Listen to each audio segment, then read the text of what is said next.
what we're all here for, okay? We have, there you go. We have, how many do we have? We have 11 people that have submitted something. Some people have posted multiple. Some people have only posted one. As always, if you post something in the personal feedback channel in the Discord, or you wanna, if you wanna participate in the next personal feedback session, make sure to join the Discord. The link should be in the description. You can also type !Discord to or DC. I think !DC works too, to find the link to it, where you can join, and then you can post your stuff in the personal feedback channel. And if you post it before the stream starts, the personal feedback session stream, then we're gonna include it in that personal feedback session. Okay. We have 11 people that submitted something, and if you post two things, how I think one or two people have, with this one, we're gonna split. We're gonna give each one of them equal time. I kind of calculated, I think, for each one of them 16 minutes. And if you post two, I'm gonna go over both of them in these 16 minutes. I don't think we need 60 minutes from all of them, but yeah, just to kind of give a fair distribution, because in the beginning I kind of noticed, hey, I talked a lot about this thing, and then went to the next one and talked a lot about that one, and then in the end, kind of, it kind of got pushed together a lot. So I wanted to make sure that everybody has the same, I guess, time, same, yeah, basically. Okay. It's almost done. I forgot that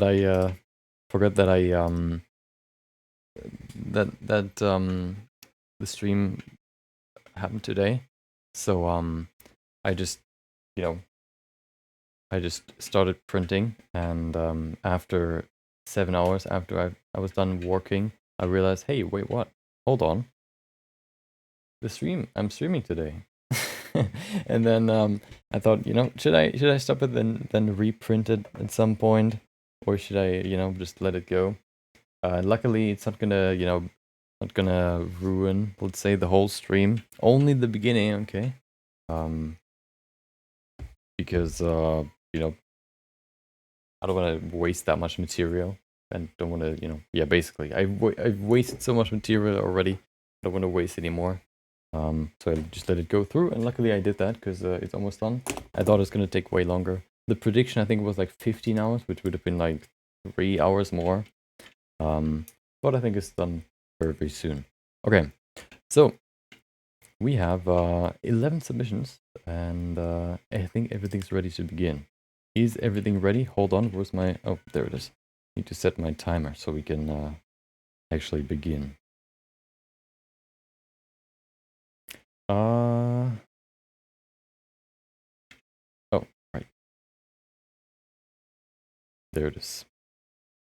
16 minutes. Perfect. It always, for some reason, every time I do this, it always comes down to like 16, 17, maybe 14 minutes, never really lower, never really higher, which is pretty cool. It's always sort of the same amount. Okay. Oh. I think we're ready to begin. I am ready. Hopefully you are ready. Okay. Hope you're ready to go through this with me and maybe learn a few things here and there. Maybe I'm learning something new. Okay. I actually have a new software that I'm going to show you, which can help me, just kind of, I guess, show some things. So if I do this, you can see, oh, I can draw over everything that you can see here. Pretty neat. Just to kind of note things or whatever, kind of point things out. Yeah, okay. So, first person that submitted something was 4Y back. I think they had a different name as well. I'm bad with names, but I remember. I think that's them. But I can't remember what the name was. Okay. They had a thank you for... Hold on. Oh no. There you go. I don't remember if I have the thing connected properly. I think I do. Let's see.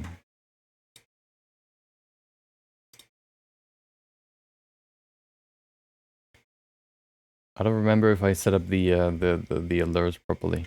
Problem is, oh, hold on. Oh no. There it is. Is this the right one? I don't think so. Well, that's... Well, I tried to keep up with it, okay, but thank you for that. Unfortunately, it's so small on my screen that I can't really see it that well, as you can see there. But, yeah, thank you. Okay, so, first of all, as you can see here, this is my 3D printing software, but nobody cares about this, okay? This is what it looks like right now, okay, when it's almost done. Okay, never mind. Let's get into this. So, they had a question, and the question was, it's in here. The question was, when I can find it, it's all the way up. Great, already wasting time. There it is. So, I have a problem with the placement of the eyes, which is not so, I guess, not so great. So the thing, they posted an image as well, but we have the model, so we don't necessarily need to look at the image if we already have the 3D model. So here's the 3D model. Let's look at it.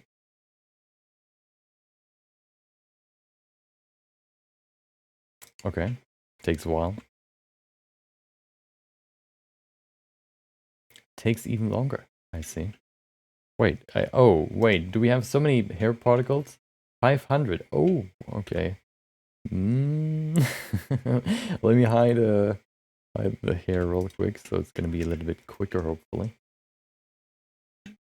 Do we have like 6 million subdivisions? No, we do not. Okay, perfect. There it is. Oh, that's okay. So the question that they had was the placement of the eyes. So let's look at those. Look at that. Let me remove this real quick. I don't like denoising in the viewport. There it is. Okay. I want to get rid of this. There you go. Go to the world, and then we have a... Let's just grab something else. Okay. HT rise, and then we're going to use one from here. Let's just use something that's very easy on the eyes. This one maybe.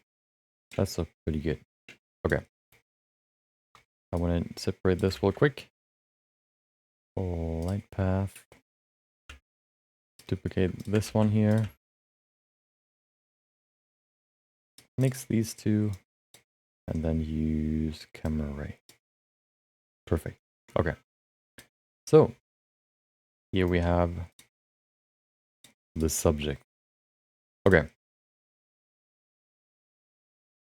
I like darker. There it is. Okay.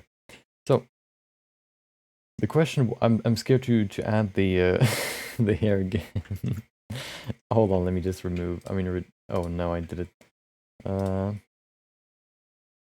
Let's set this to...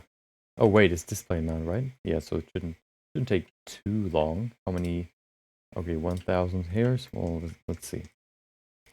So I think the thing right here, the topic that I thought about as well before is, or that I've seen a few memes about before as well, is if you have very big eyes for characters, how do you place them in the head? You know, do you just go the whole Sonic the Hedgehog round and just merge the two eyes in the middle, basically?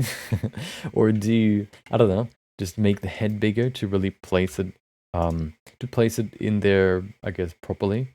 I think you just kind of have to choose your own style a little bit. As you can see, see, Sonic, for example, works well.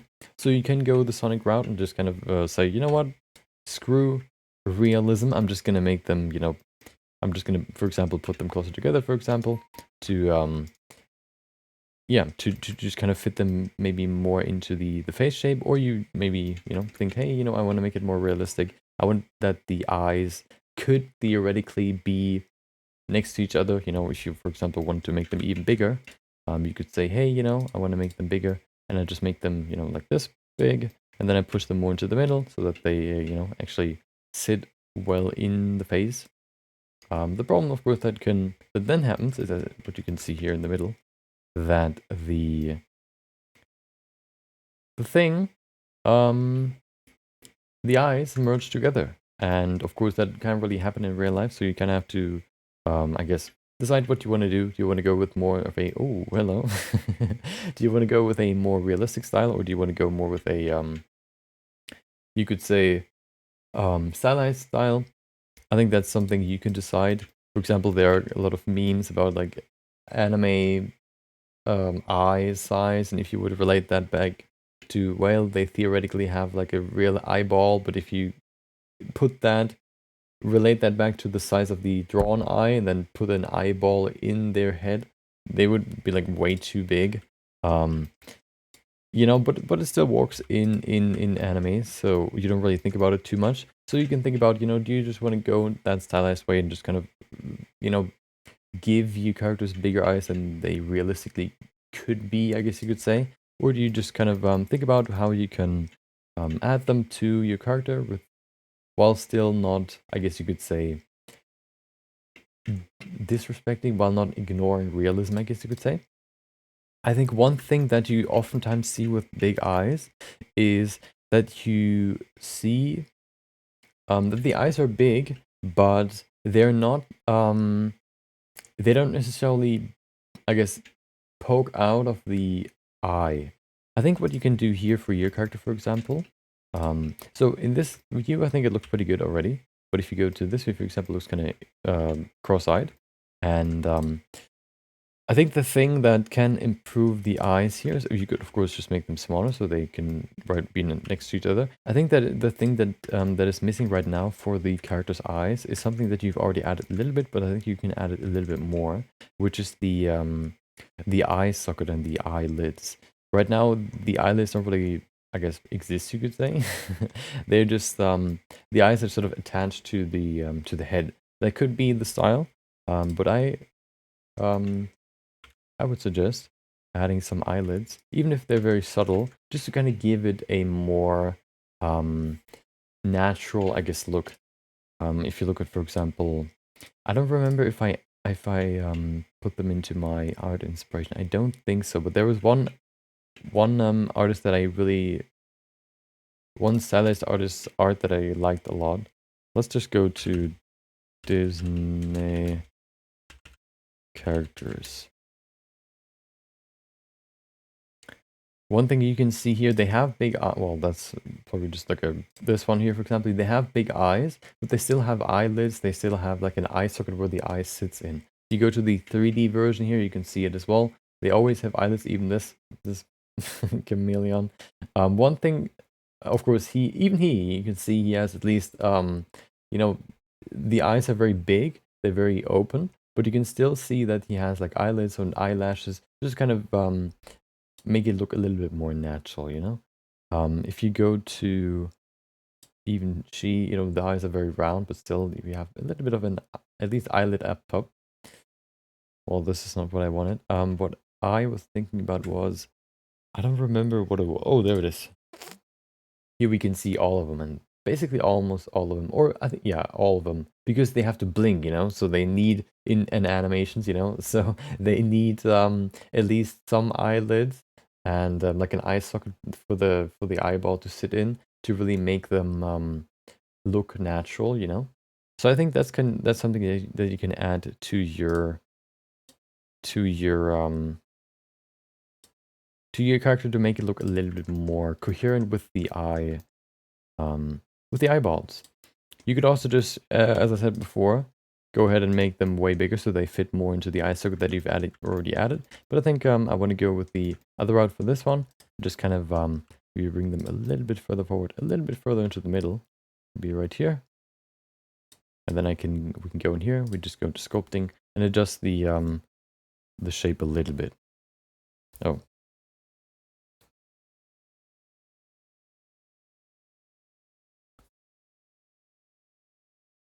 Okay.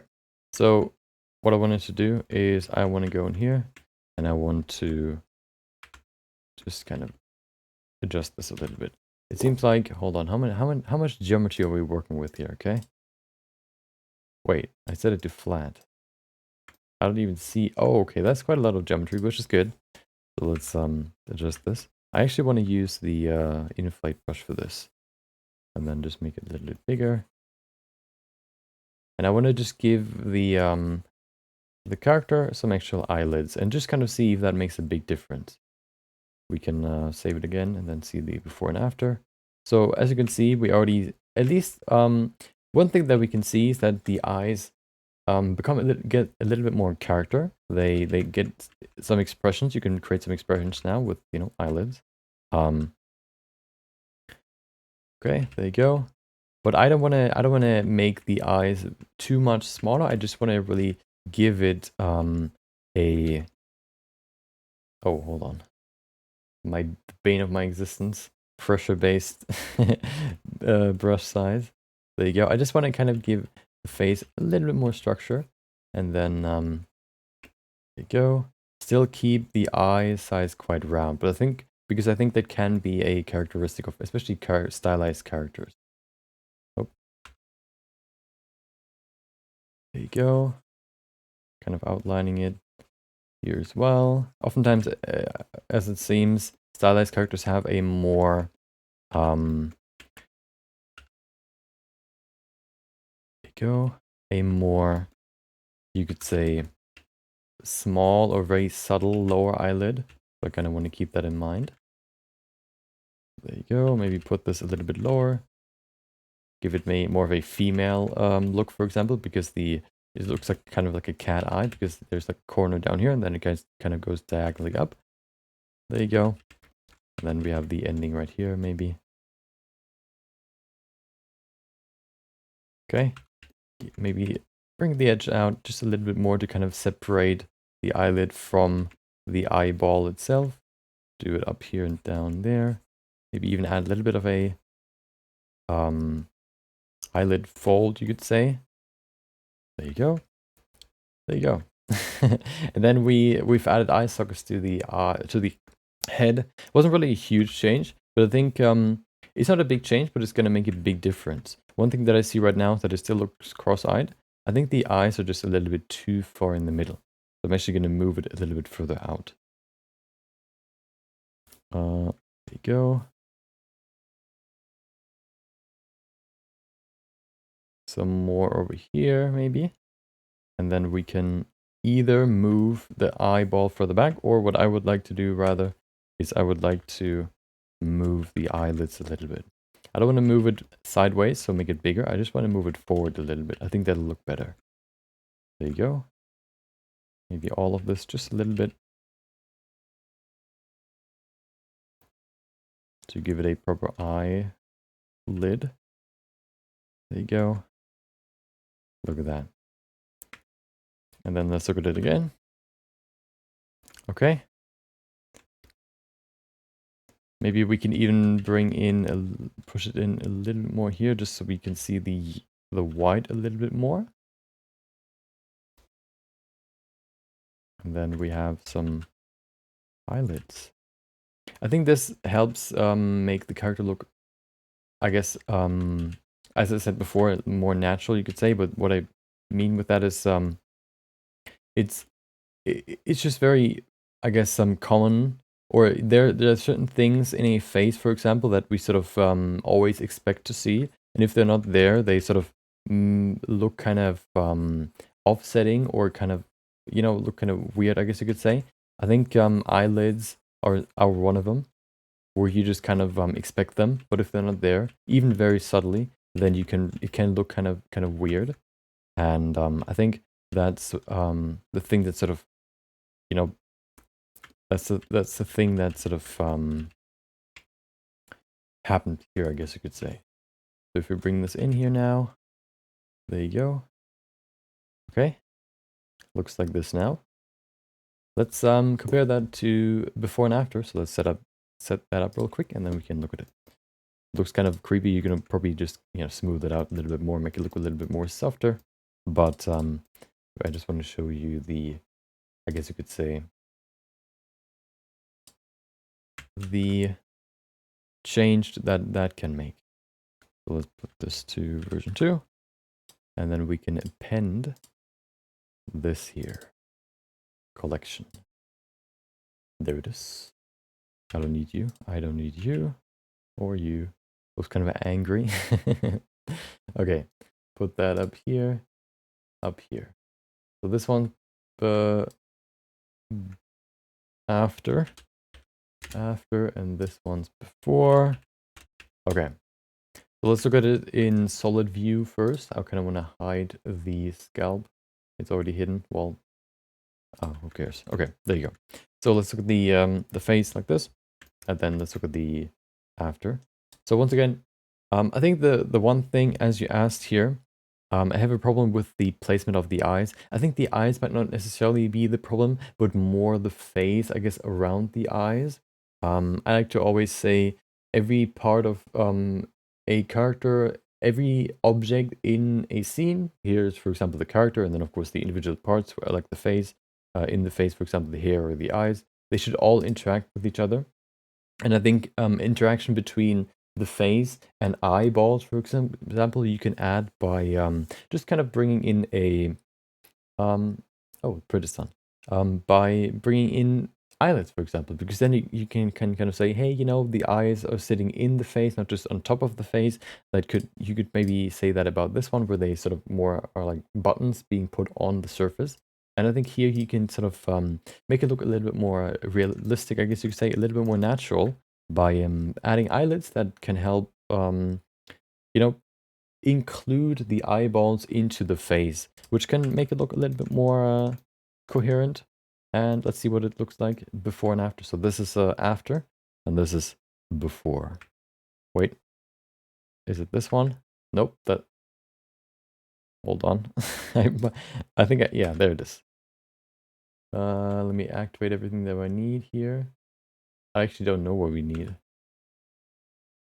There's one. Nope, nope, nope. There's one. There's one.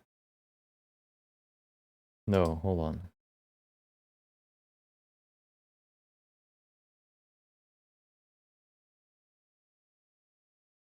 Oh, so if I go to 2 now? Okay. I mean, I guess that works too. So there you go. What we can see here is, hold on, I don't know if I can, you know what, who cares? Okay, yeah. I think what we can see here is, this is the after, and this is before. I guess you could say they have a different style. This one maybe looks a little bit more realistic, you know? This one looks a little bit more stylized, you could say, because this one's simpler. But I think you can just kind of work on this maybe a little bit more, kind of refine it, give it a more smooth look, for example, to make it look, you know, make it look a little bit more stylized again, a little bit softer, I guess you could say.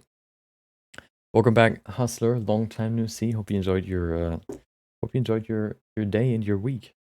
So yeah, I think that can help a lot with the eyes, just to kind of make them look more like they're part of the face itself. There you go. Okay. Yeah, I think that's, you know, that's how you can solve this. Yeah.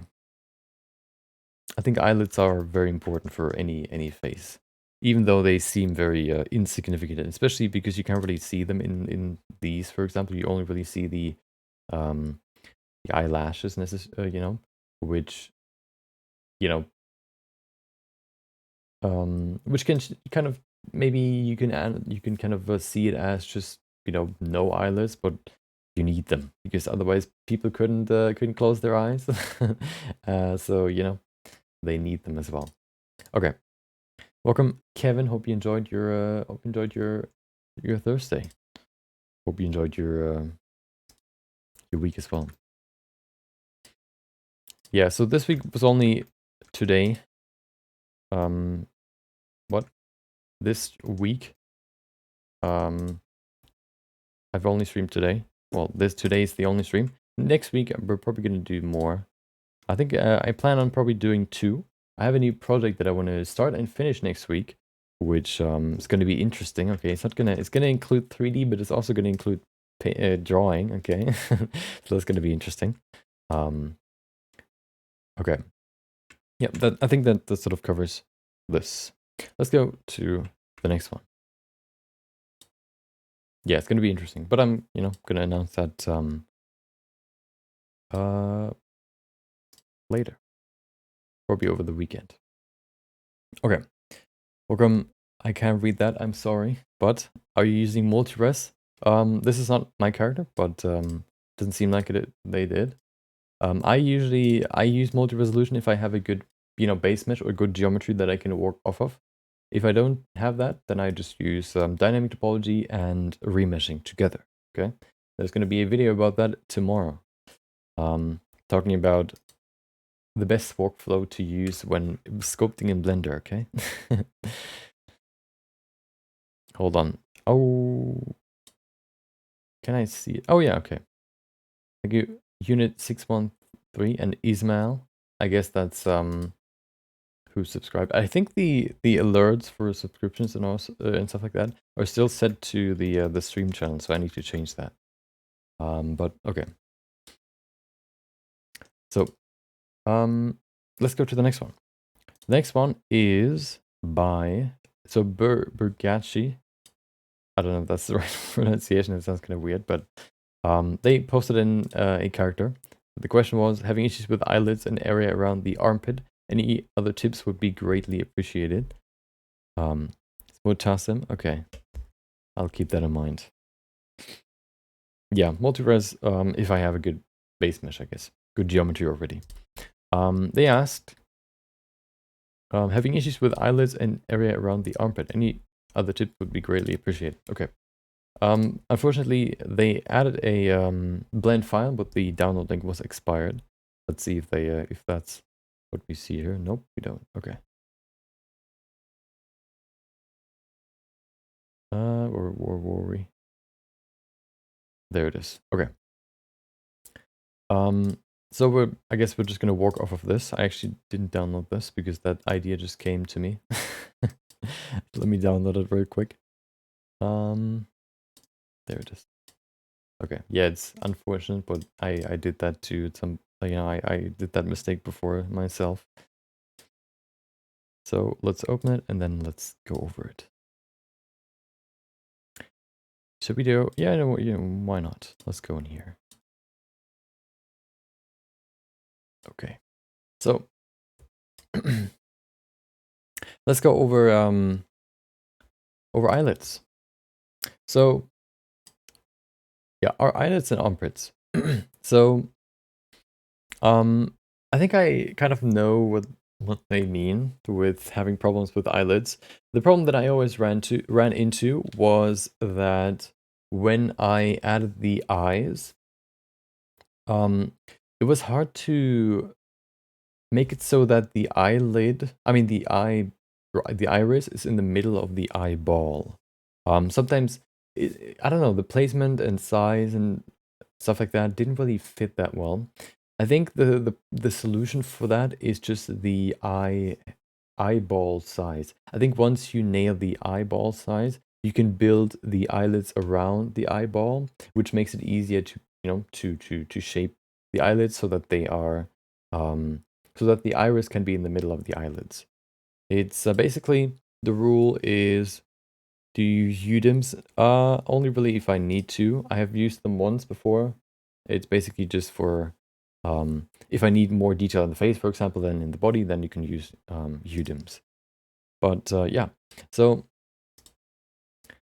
if you have your if you use a simple rule to place the eye, well, first of all, to I guess you could say to nail the eye shape, not only for the eyelids but also for the eyeball size and whatnot. If you want to create a realistic characters, there's a simple rule that you can follow, which is basically 7 eyes, 7 eyeballs next to each other equal the head width, and 7 eyes, so including the eye, basically going from the tear duct to the corner of the eye, 5 of those equal the head width as well. It's kind of weird because there are like 2 values that get thrown around, 5 and 7.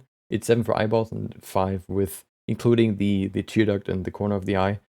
So yeah, if you place, I think in my experience, if you follow those rules, it's easier to place the eye and to create a good eye shape.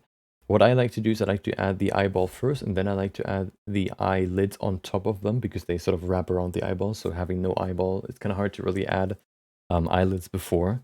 I did it in multiple ways, also adding the eyelids before at some point, but I think it's easier to add the eyeball first. I think that's yeah. I think that's sort of the best way to say, you know, that yeah, that's how I do it, you know, to make my eyeballs fit into my head and the eyelids fitting around the eyeball. One thing, I guess a few rules for eyelids to make them look good is the iris, of course, is always in the middle. The iris gets covered more by the upper eyelid than the lower eyelid. The lower eyelid really only covers it very, very slightly or not at all. It only really touches the iris, but the upper eyelid basically covers it to at least a certain degree. It covers the iris a little bit, which if you keep that in mind, for example, that then you have a good placement. And then of course the white space on the right side is the same as the left side. And in terms of profile view, the corner of the eye here in the middle can be, looking from the side view, can be a little bit further forward than the corner on the outside. So yeah, it's just a slight difference, but that's another thing that you can keep in mind. And overall, I think one thing that can also help you is that you haven't added yet is you could say hold on. Nope. Is the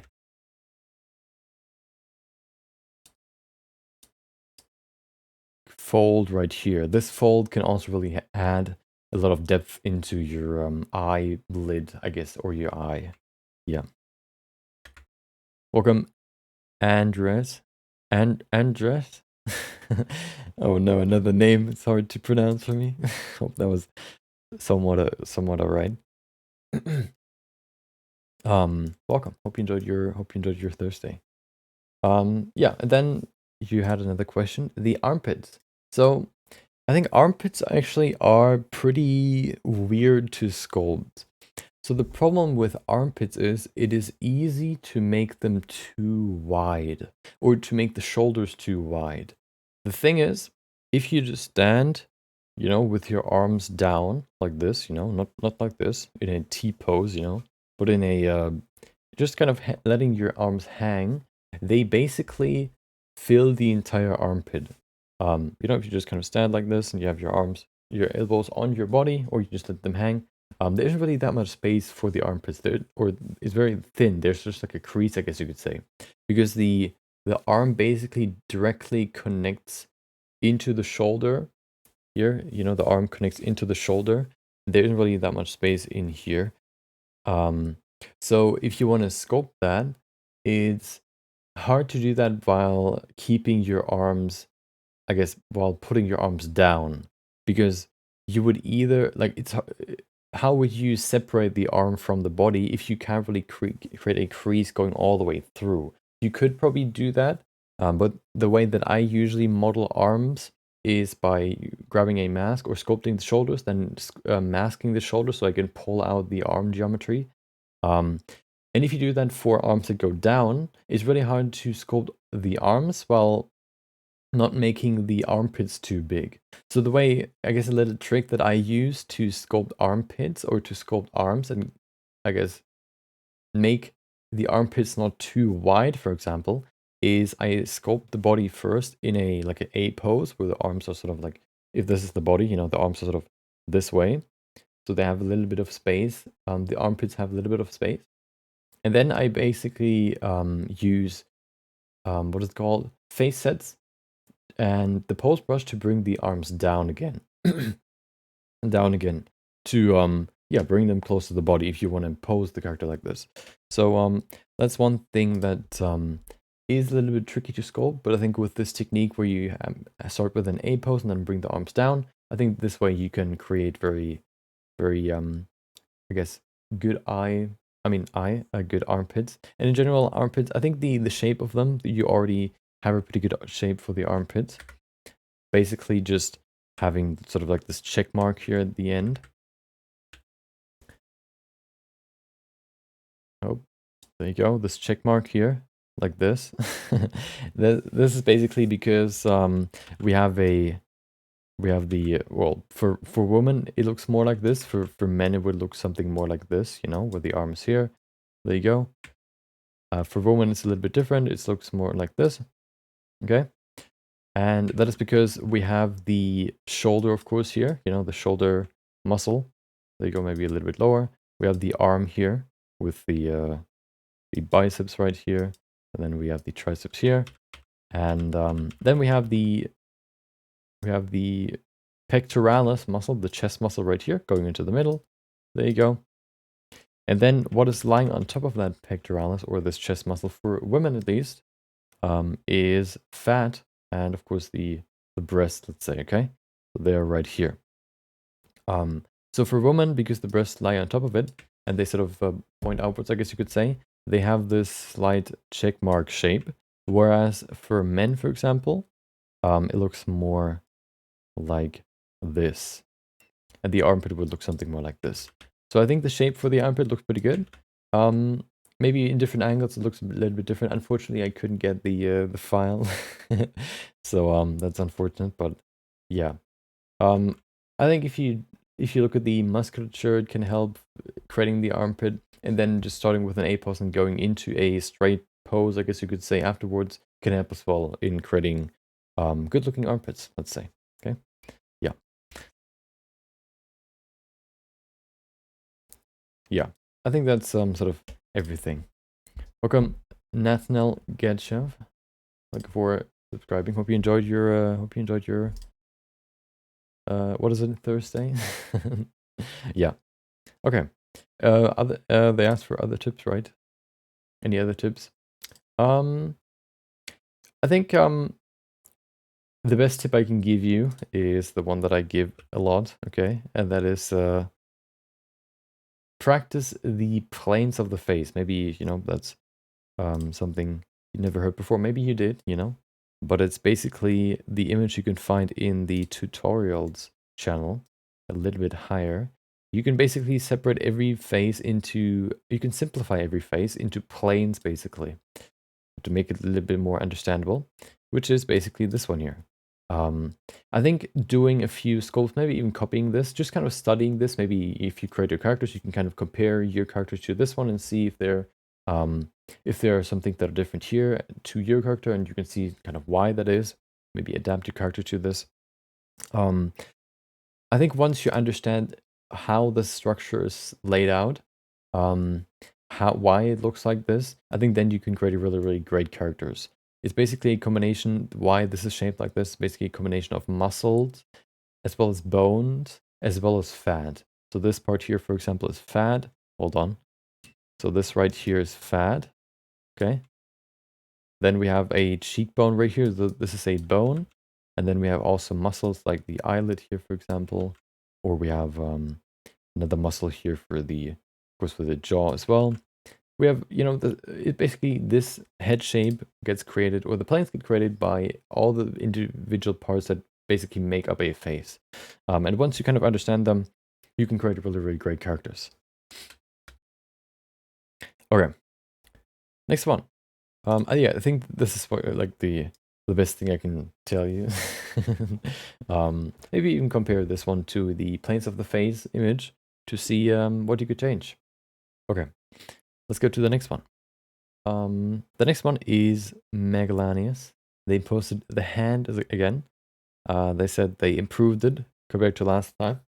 Let's see the last time. Is it still here? There it is. So this was the before.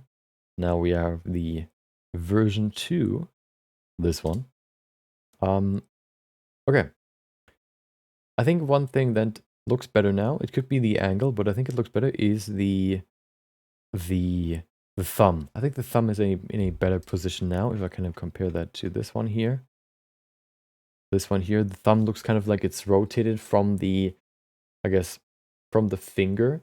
Generally, of course, you can say that the fingernails point in the direction that the fingers point. So if your finger, if this finger here points upwards and the fingernail also points upwards. If you look at the thumb points upwards in a slight rotation compared to these fingers, but it still points up, forward, I guess you could say. And with the previous image, it looked kind of like it's pointing to the side, but this one looks better. I know thumbs are very hard. I still don't get them right all the time, okay? But yeah.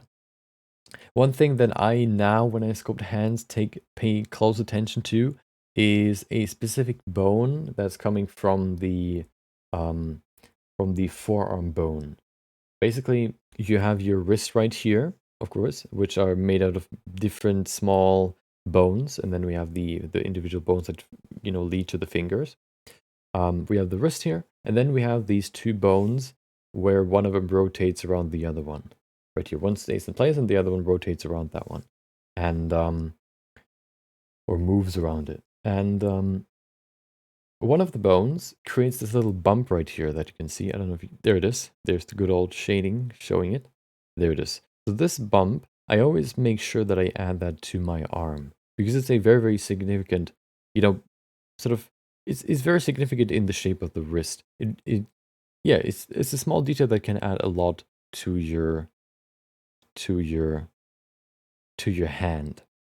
I think that's one thing that you can add here. So the way that I remember where it is I look at my thumb, and then I look at I go to the opposite side of the thumb, and that's where the bone or the bump here is. So if my thumb's on this side here, I go to the other side, and this is where the bump is. If I go to the other side, hold on, there it is. Thumb right here, bump on the other side. There it is. That's one thing you can maybe add here. Looks like an 80s Dracula. Yeah, maybe a little bit. I can see it. Okay. Another thing.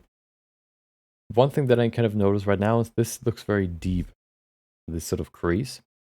I think it is because the muscle that is sort of wrapping around here is maybe a little bit too. Maybe you could say not there or too small. If you look at my hand and I do this, for example, hold on. You can see this little bump right here. You see this bump? This is the muscle that is connecting to the thumb and then connecting to, is it connecting to the thumb? I think I remember it connecting to the thumb. It is connected to the thumb right here, I think, and then goes to the side of the finger right here. Let's look at it in here. Hand muscles. Do we have a top view? This one a top view. There it is. So we can see here. Is it? No, oh, hold on. There, I guess we can. Oh, it's not visible. Why is it so hard to find a proper image? There it is. Well, that's quite small. You can't tell me that there's no image. There it is. So the bone that I mean is this one right here. This bone creates this muscle adds more volume to the side of the finger. It connects to the thumb right here, and it goes all the way to the tip of the finger, the index finger. So there you go. If you, for example, move your hand closer, that's where these muscles come from, because this muscle pulls the thumb to the hand, means it contracts, which means it gets thinner and it gets thicker. That's why we have this bump right here if you bring your thumb closer to your fingers. That's this muscle right here, and I think that muscle is sort of missing right now in your hand. You can see it maybe a little bit there, but what if we bring it into Photoshop and adjust it just a little bit? What if we do that right now? Wouldn't that be something we could do? You could check photorealistic hands on Sketchfab. Yeah, I don't want to look for it too long, so I usually just, you know, go to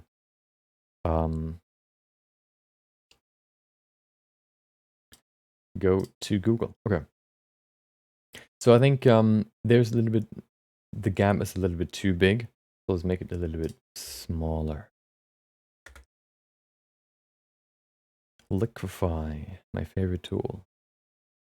Okay, so what we could do here is we can just kind of bring it a little bit closer here. Of course, that kind of brings this over here as well, but we can adjust that. There you go. And this would probably be a little bit thinner. There you go. Just a little bit like this, maybe. Okay. Let's go a little bit further back.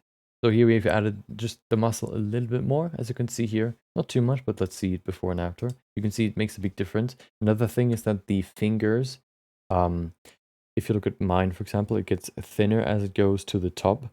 Before, if you look at this, you can see it got kind of, it went from thinner to thicker and then to thinner again. So making sure that the base of the finger is the thickest, and then as it goes to the tip, it gets thinner and thinner and thinner. I think that's another thing to keep in mind. Yeah. Another thing, I think I noticed that, or I mentioned that, which is pretty hard to kind of execute, which is basically the subtlety of the wrinkles. It's very, very hard to add these wrinkles, these finger wrinkles, you can see right there. It's really, really hard to add them in sculpting because they're very shallow and they don't really create a lot of bumpiness, I guess. You can see them, of course, because, well, they're wrinkled. And they are there, but they're very, very shallow. And that is, I think, very hard to do in Blender. I think what I usually do to reduce the strength of wrinkles is just to use the crease brush and then smooth out the parts in between the creases to make them a little bit shallower. Otherwise, I guess this is still a pretty rough sketch, I would say. So with more resolution, you can be a little bit more, I guess, specific and maybe make the creases a little bit thinner. Maybe you can also just kind of, you know, allude to them. And then with more resolution, you can make them a little bit more subtle. I think right now they're a little bit too strong. Okay. Yeah, just this little change can actually change a lot.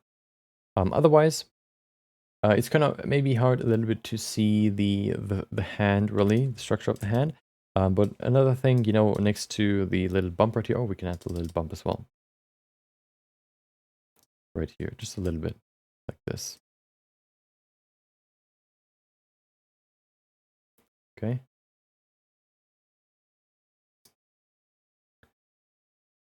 There you go. Okay. So this is after, this is before. Small change, but can make a big difference. Another thing maybe is the what do you call them? The fingernails. Maybe they're a little bit too wide. Of course, you could say, well, they're monsters, so they can change a little bit in their appearance, I guess you could say. But maybe they're a little bit too wide. I think, yeah, maybe a little bit. I think you can bring them closer to, I guess, more like human fingernail shape. So maybe making the bed a little bit longer, or bringing it further into the what do you call it? Into the fingertip, you know, pushing it further down to give them more room can probably help there. So what if we just go in here, just kind of push it down just a little bit right here, give them more room like this. Maybe even make them a little bit thinner. Of course, I don't really have enough room here necessarily. Maybe just like this. Maybe even make them a little bit sharper to make them look more dangerous. You can also do that with the smooth brush, because the smooth brush can make very, very sharp tips, you could say. There you go. Keep them pretty high here.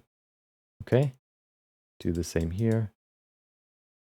And here as well. Also keep them pretty straight. Okay, I think they either are straight, the fingernails, or they point downwards. I don't know if they can point upwards. I mean, maybe these can, but I don't remember seeing them ever pointing or sort of rotating upwards, bending upwards. There you go. Let's see the before and after again. I think this can help a lot with the nail bed being just a little bit bigger and also being a little bit more on top of the finger rather than sort of wrapping around the finger. There you go. Yeah, just a little bit small changes can change a lot. Let's yeah. We have another one that they posted, which is this one here, which is a GIF. There was a comment. Hold on. Where's the comment?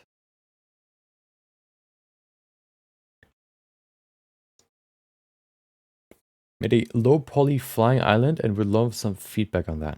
Okay. GIF looks horrible. Well, I think it's the compression.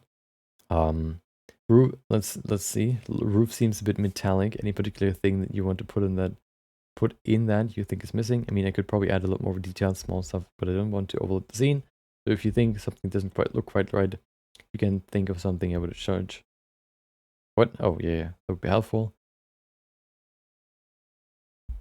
Yeah, I don't know if you wanted to have that cute feeling or going for a realistic one, because it doesn't feel too cute color scheme wise, but it still looks good. Is red light on the side wall intentional?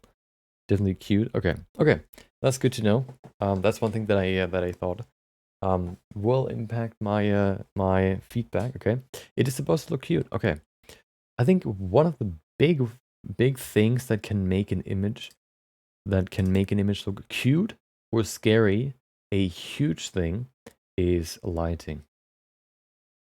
Lighting and colors. I think the colors look pretty cute. You know, they're very vibrant. They're very you could say simple. You know, not too realistic. Realistic can also look kind of creepy if it's too realistic, for example, or it can very easily go in the wrong direction. It can look like sort of fake realism where it's kind of weird looking. So staying simple, I think, can make things look more cute. I think that's not necessarily the problem. I think the problem here is the lighting. I think the lighting is it's not necessarily the what do you call it? The eyelid itself. I think you wanted to go for a night scene, of course, because of the glowing windows. I think what can increase or what can improve the scene a lot is adding a background to this. I think that can improve the scene very a lot, very a lot, very much. Um, yeah. Right now, the black background makes it look very scary, I guess you could say, because it's it give you for me at least it's giving me this sort of feeling of unknowingness, and every time somebody or if every time humans don't know what could happen, you know, it can be very scary. So if you, for example, you know, swim in the ocean and you can see it goes like millions or thousands of meters down, you don't know what's down there and it's pretty dark, so you know, for most people it's pretty scary. um so I think you can sort of make it look a little bit cuter even by adding a background to it. Whether you just add an image, for example, or you maybe even find like a cute HDMI. I don't know. I don't know if you can find something fitting, but maybe an image would be easier just to kind of add to this to give it a cute background basically. um, I think that's one thing that you can do. I don't know if I can do it myself right now because it's a video and I can't really change the video that well. I could maybe key it, but that would take a while. Um, I don't know, that wouldn't work. Okay, yeah. That would be one thing that you could do, just to kind of give it a more. You know what? What you could do? We could do something here. Let's save this real quick. Version 2. Okay. There you go. What? I did. And then if we bring this in here, hopefully it works. We can take one frame and work on it. Let's take one further here. Nope.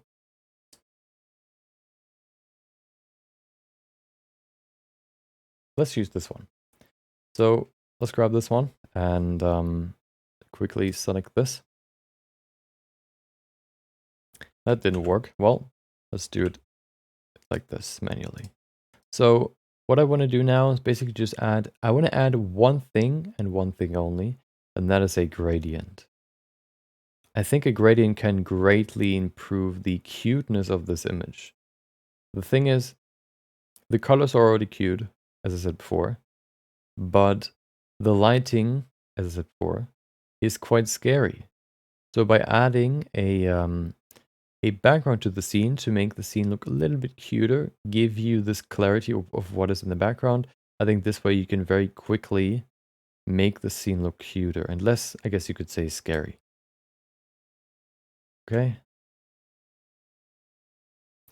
There you go.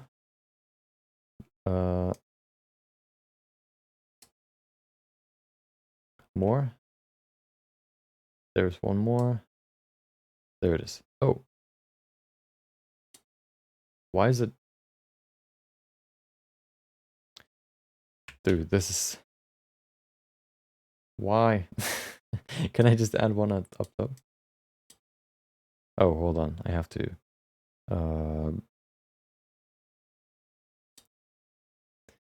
No, I don't want to.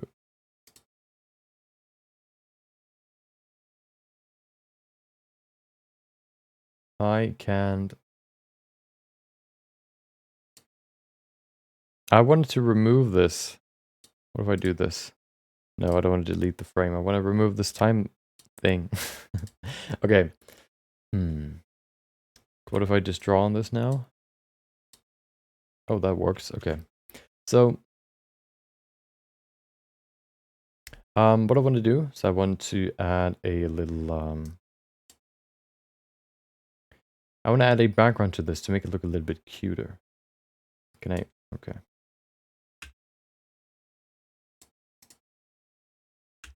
There it is.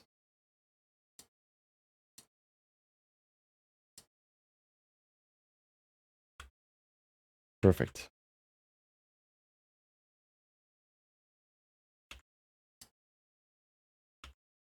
Okay. You know what? It is just not working. You know why? You know, okay, hold on. We can do this. Let me just add a gradient like this. So, I want to add a cute gradient to make it look a little bit cuter. So let's add a gradient here, make this small, and use this. Let's just go for something. Let's see, what do we have here? Let's see if we can find something cool in here. We could go with blue. Of course, it's supposed to be a night scene, so one thing that I kind of think about is to make it maybe even a little bit more.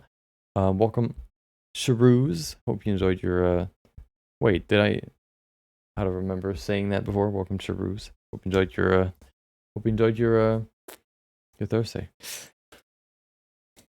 Let's see what do we have here. Oh, this one looks pretty cool actually. So what about this? This is of course more stylized because it's purple. You could also turn it of course into a different color. So what if we turn it into a nice night-y scene, maybe with a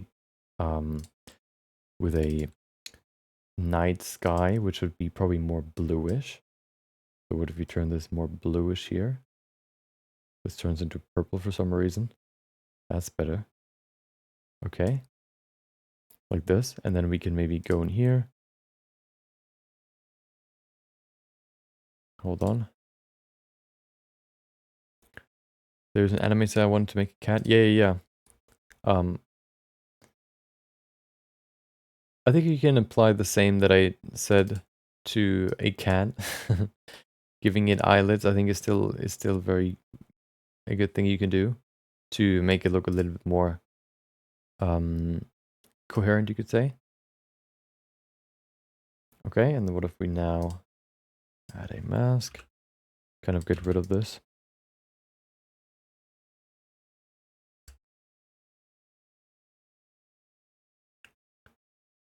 Okay.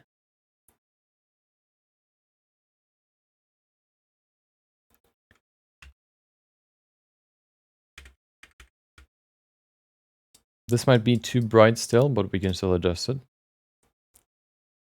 just to kind of give it make it clearer what is in the background. It's not necessarily important what is in the background, but the sort of the difference between black and a gradient with some brightness, for example, even if it's very subtle, can really change the feeling of an image.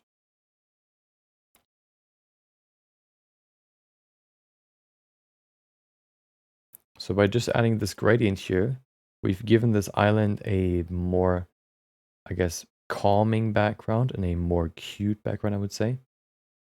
What if we change the color? Hue saturation. Maybe even make it a little bit bluish, maybe even darker here. And then we could also bring some stuff into the background, like I don't know, a little moon here, to make it even cuter. You know, just kind of like a little moon here, nice and bright, like this.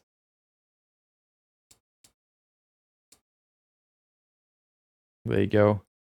To kind of put something in the background to make it a little bit more understandable for the viewer, so that there is no sort of uncertainness, which can lead to uneasiness, basically. There you go.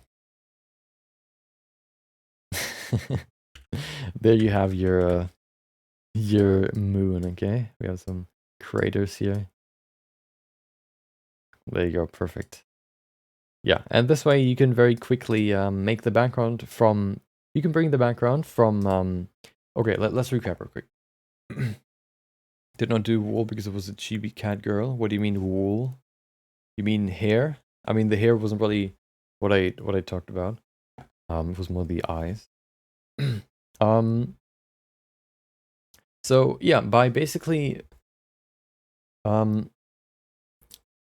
the thing is, it is good to have a night, or if you wanted to make a night scene with darkness, of course, in the background. If it's night, then it's dark. The problem is, if you want to make the scene very cute, I think the colors will work with these very solid colors and very bright colors, very vibrant colors. The thing that is sort of holding it down maybe a little bit is the background, especially because the background is so oppressive. It's so dark, so black. Even adding a gray into the background can make it a little bit cute, I guess, a little bit easier on the eyes. But because it's such a dark black, it sort of suffocates all the brightness and cuteness of the image. But it's very easy to fix by just adding a background, for example, with at least a little bit of colors to bring the vibrance also into the background. And what we've done here is basically added a moon as well to bring it from a more, I guess you could say, uneasiness or moodiness, not moody, uneasy or scary background maybe, to a more cute and maybe even a yeah, and make it cute, but still also having a keeping it in I guess in the night scene that you wanted to have here. So we've basically added, you know, just like a gradient in the background and added a moon to give you something in the background that gives you certainty, basically. Before you didn't really know what could be in the background. Maybe there's something scary sitting there. Maybe there's a monster sitting right here, you know. We have a monster right here, sitting here. There you go. Waiting for you to snatch you, you know. You never know, you know. But by adding, for example, like the gradient and then the moon, you have something in the background that sort of shows you, hey, there's nothing bad going on. And you can even add the moon with like a smile or whatever to make it look even cuter, you know, play into this cute look, basically. So that's how colors can make a big difference in an image, basically. Yeah, I think that's one thing that you can do to make it look a little bit cuter, and maybe changing the light a little bit. Although it's a night scene, so yeah, I don't know. I don't know. I think I think the background is the big one here. Okay.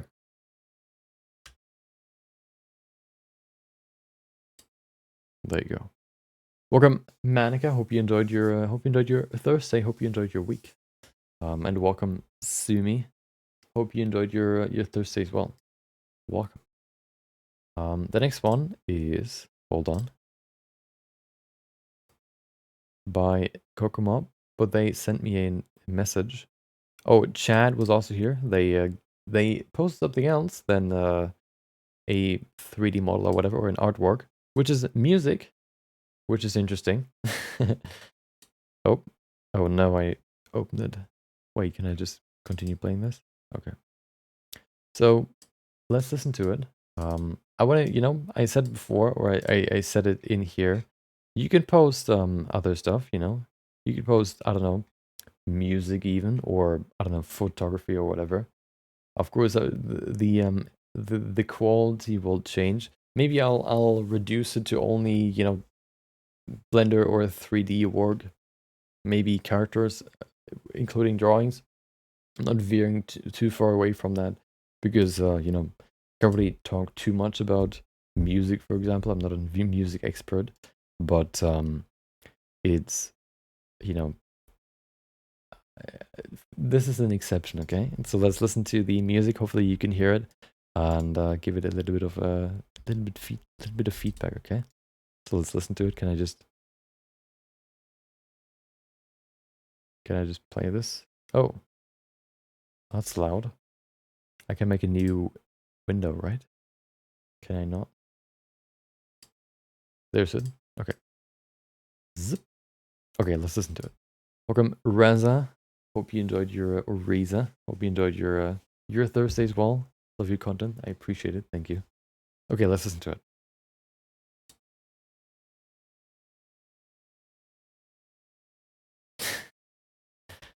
It's going for a more techno, or I don't know what genre that would be. So one thing right away, okay. It's a Rickroll? No, it's not.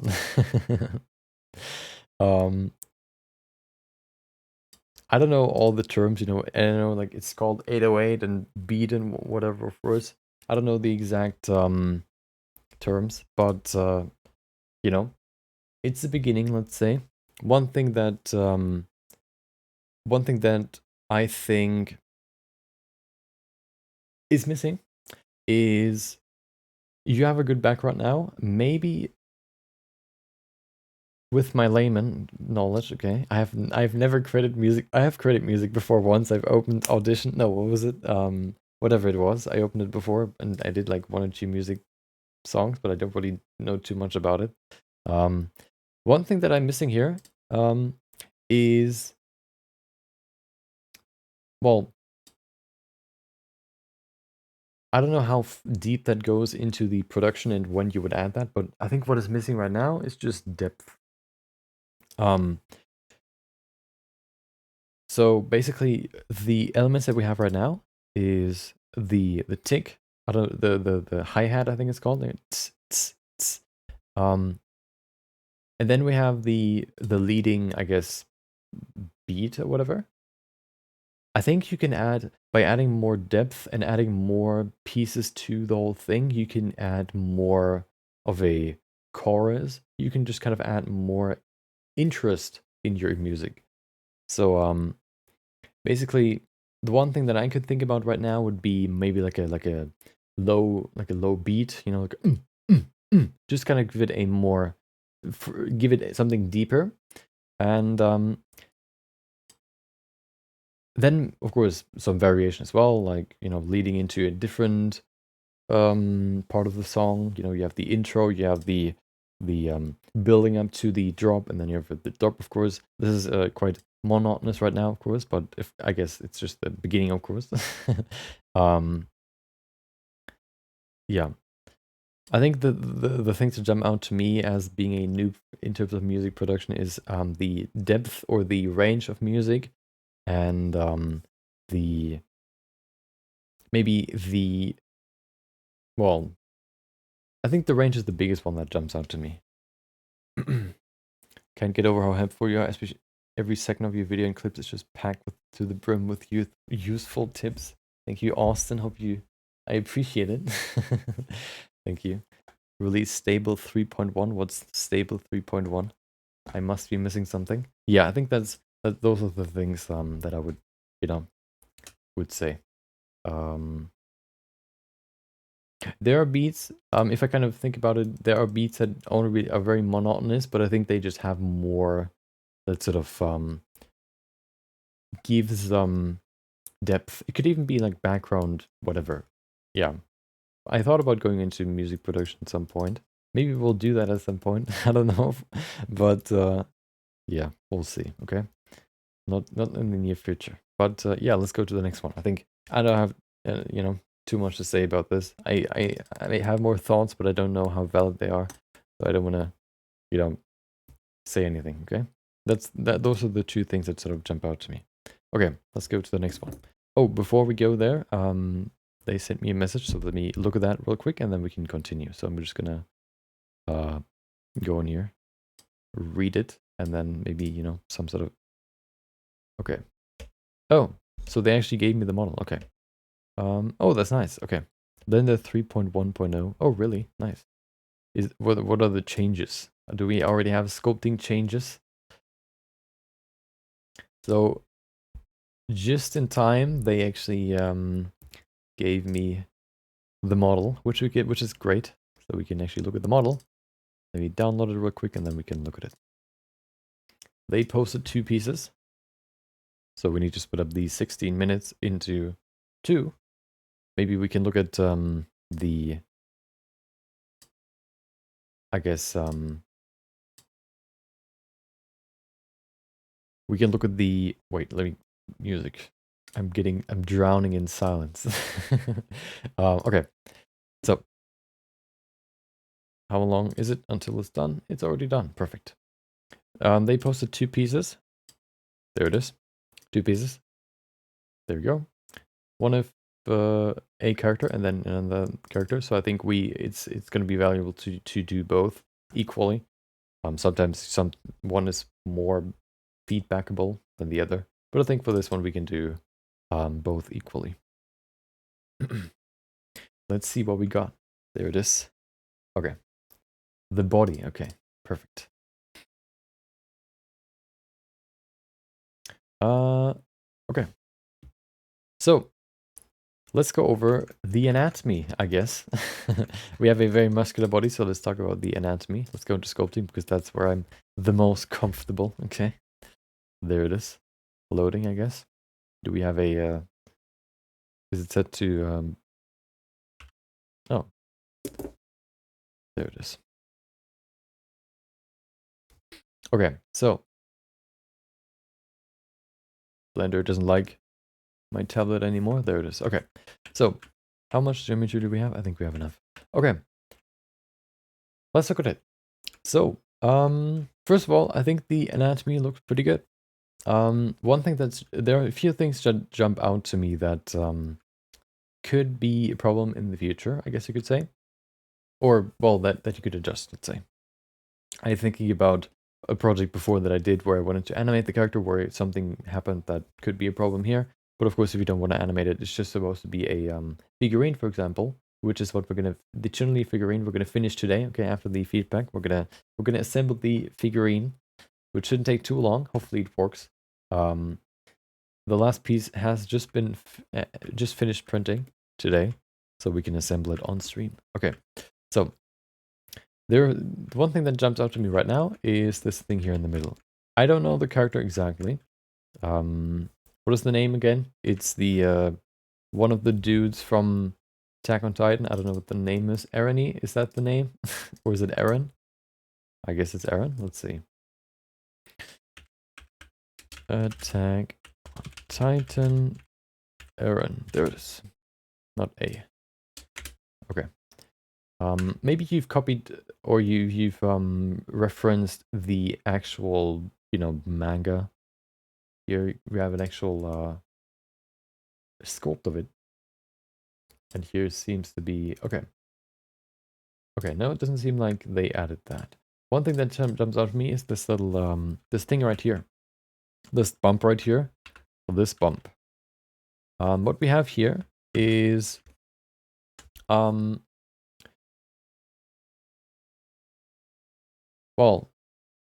I don't know what it is. Usually, what you have here is you have the bone in here in the middle, of course, for the rib cage, which is the middle part right here. I don't have a skeleton that I can show to you, but that's basically where all the pectoralis muscle, the chest muscles, connect to right here. They connect to the middle part here and then also to the clavicle right here. One thing, and then basically it's like a just like a strip here that then ends in like a tip, but it is quite flat.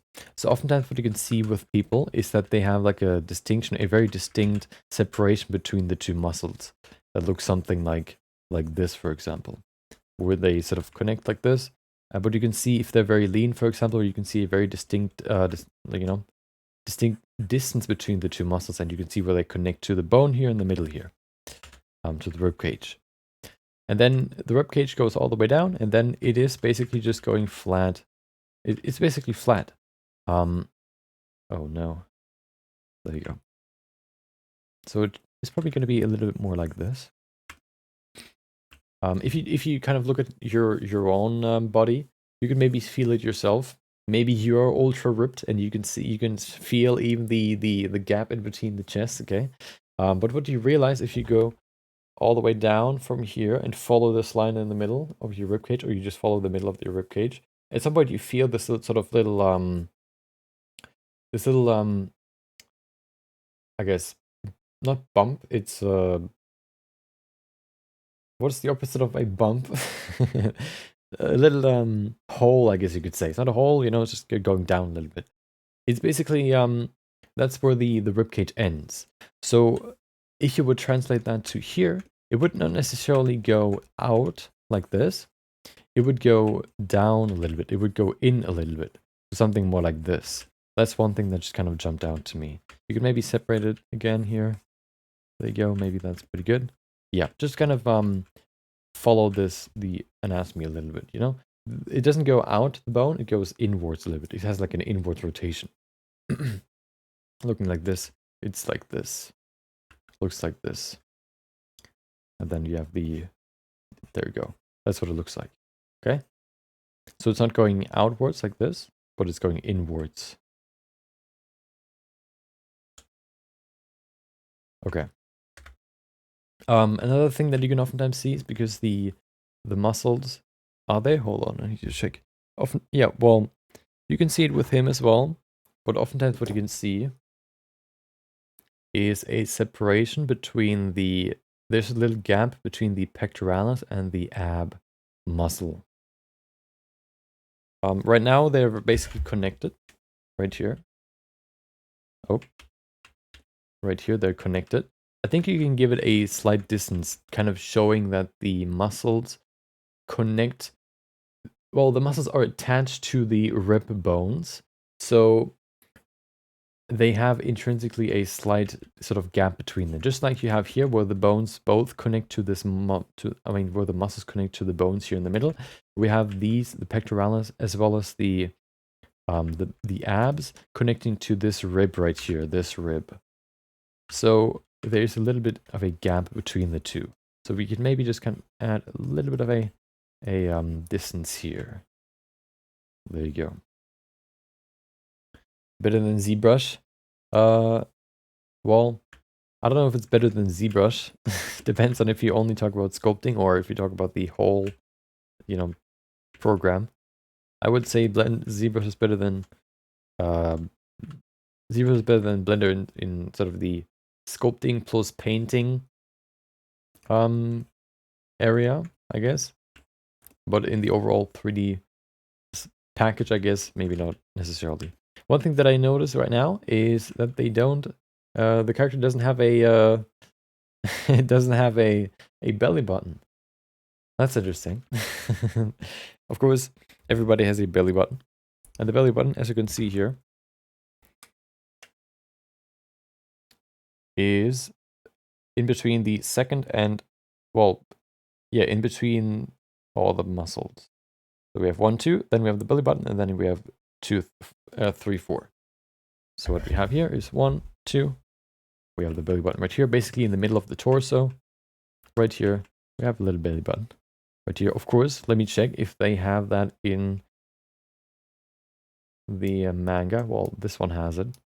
Let's see if they have it here. Doesn't seem like they do. Interesting. Doesn't seem like they have it here. So I guess that's just you know, how it is. So I don't want to, you know, critique that if that's not what you have. Yeah, they don't have it, I guess. So we don't need to add it. But you know, if you talk about general anatomy, that would be something that you could add. If I get a time to make a base model for Ninja Kwang, what? Make a base model for Ninja Kwang for my project. Okay, if you do get time, then I would be interested to see the final result. What country are you from? I'm from Germany, born and raised and living in Germany. Okay, yeah. I think one thing that jumped out to me the most, overall the anatomy I think is pretty good. It looks pretty good. Comparing that to this one, for example, looks pretty good. One thing that sort of jumps out to me right now is, or that jumped out to me from the beginning, is the cleanness, I guess you could say. I think Attack on Titan is a wilder style. What I mean by that is basically that it sort of looks more realistic than it does stylized. I think this one right now looks more stylized than it does realistic. What I mean with realism, or how you can add more realism, is basically by adding, first of all, more variation and more detail, basically. I think those are the two things that you can add here to give this more, to make it look more like Attack on Titan, you know, more realistic, basically. So a few things that sort of jump out to me is, a big thing is the abs. Variation you could add by adding asymmetry. You can also add by just making the lines a little less clean. So what you could do here is, for example, do this. This waviness, you can oftentimes see in abs, just because, well, muscles aren't perfect, you know. So adding this little waviness here can add a lot in making it look a little bit, I guess you could say, more uneven. And if you kind of vary it even more here, you can giving this a different shape, you can add a little bit of variation to even just the abs, like this. Maybe even here in the middle, kind of making it less even. There you go, that can help as well. Maybe I changed it too much now. But you get probably what I mean. So I think that could be one more thing that you can do to kind of make everything look a little bit more, you know, a little bit more realistic. Just kind of giving it a little bit of variation here, maybe even doing something like this, just to kind of make these very clean lines that you have right now a little bit more random, you could say. There you go. I hate this little box that's there. Always thought you were Eastern Slavic. No. I'm from, yeah, there are a lot of different guesses from where I am. I heard a lot. But yeah, I'm from Germany. Overall, I think I like the anatomy. It looks pretty good. I think I said that before. I also like the hands. The hands look very, very nice. Maybe the thumb, although maybe not. I'm not a hand expert, as you know, but maybe the hand could be a little bit, come on, just a little bit more like this. A little bit closer. Maybe a little bit. Yeah, just a little bit. I think that can help. There you go. Just bring it, yeah, make it a little bit thinner, I guess you could say. Yeah, I think a little bit of definition can work here, can help here. Another thing is the muscles, or at least the shoulders right now, look kind of disconnected. So what you do is just kind of bring this in a little bit more here to connect the muscles or intertwine them a little bit more. There you go. Then go in here, continue this line. There you go. Okay. Oh, that can help as well.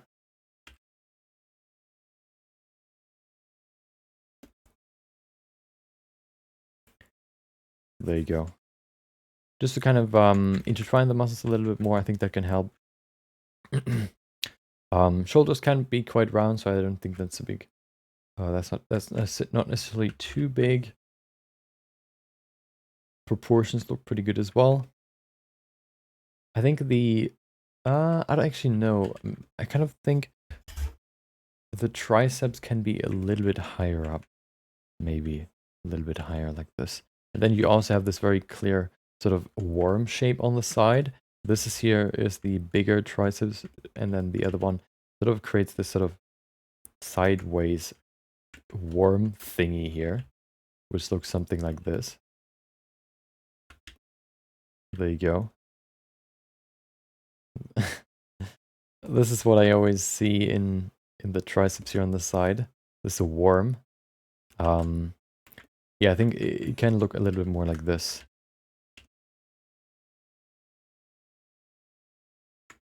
There you go. It's a little bit too exposed now, so I would have to adjust it more, but you know, just kind of small changes here and there. Yeah, I think this shape is a little bit more realistic. There you go. This body looks like BMW. Is that a character, or is that, do you mean the car brand?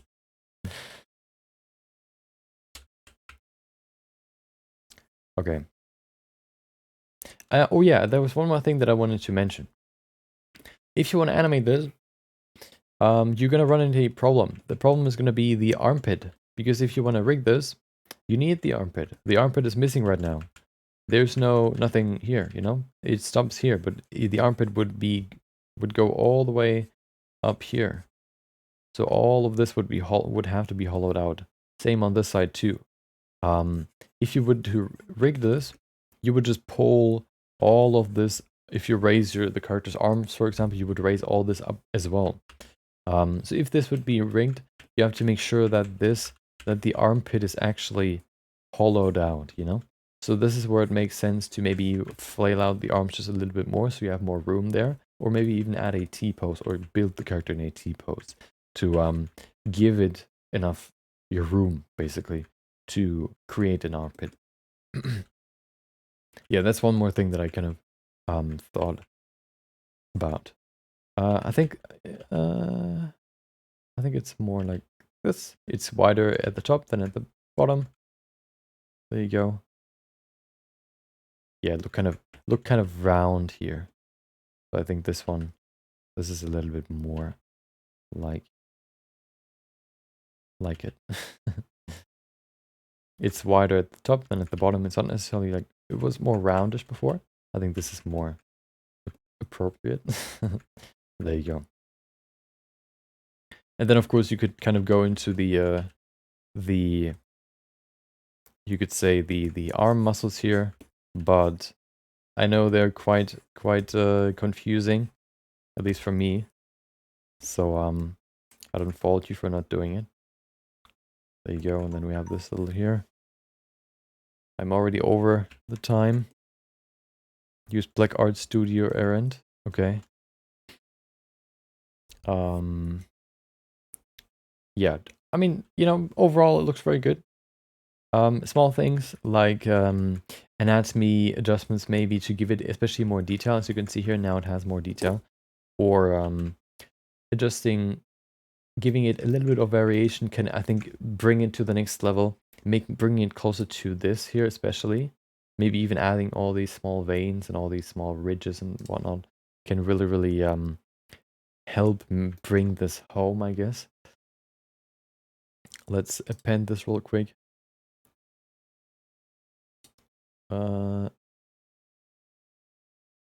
Collection. I am confused. Where's the collection? Is there no Oh, there's no collection. Okay.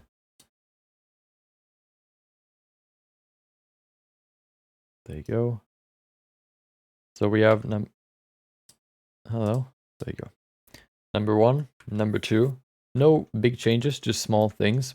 First of all, intertwining the body a little bit more here for the muscles can help a lot.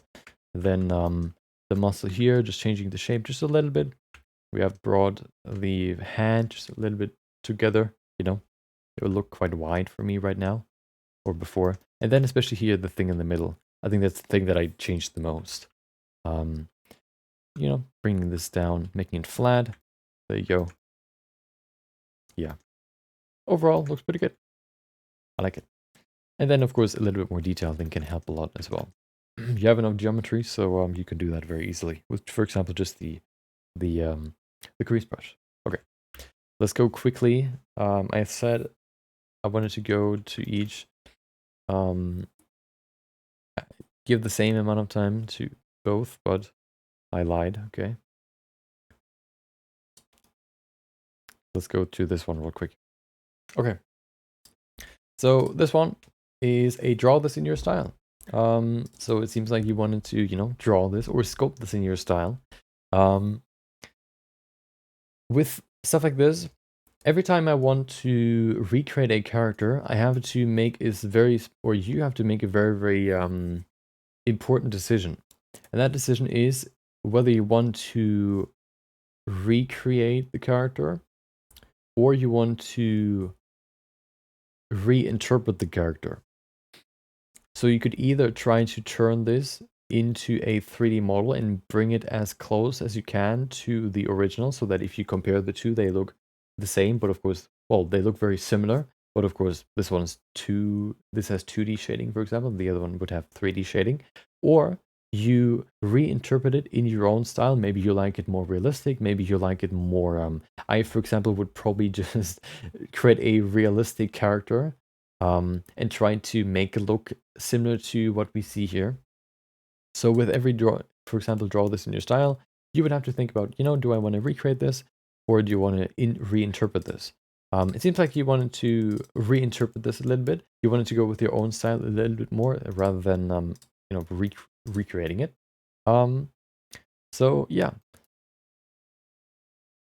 I think what I always like to do when it comes to recreating something, when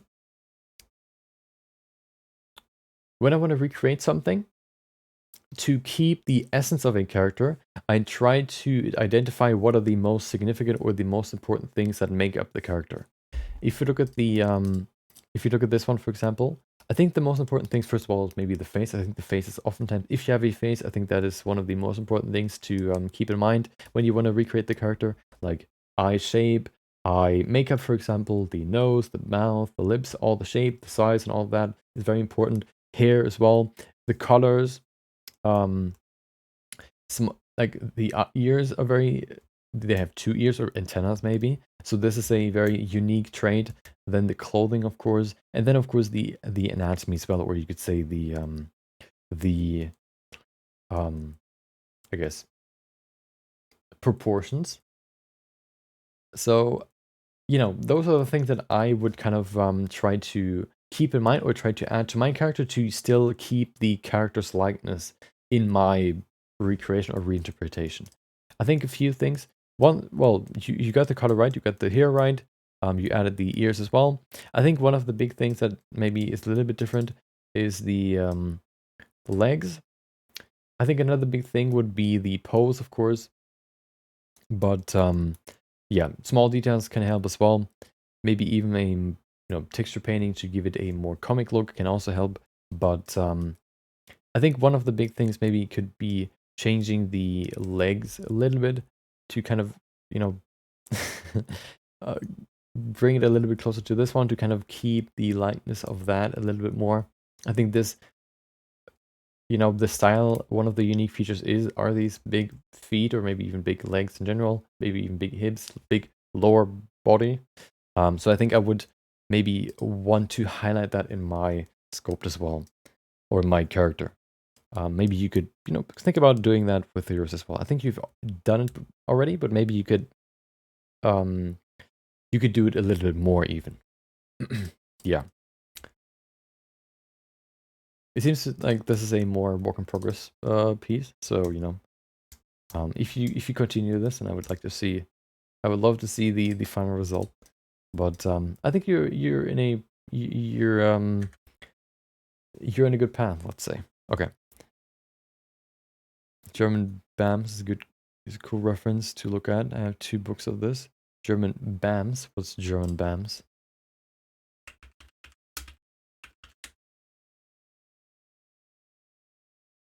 Oh, anatomy books. Yeah. I've never... Do I have an anatomy book? I don't really think so. I have some books about how to draw stuff, but I don't have like an actual anatomy book. All I need... Well, I usually go through the internet and look what I can find there, or I just grab this dude. Let's go to the next one. Made by James Jammin. They worked on the his Lumiere a little bit more. They added the clock as well. I don't know what the name is of him, but you know, that's another addition to the piece.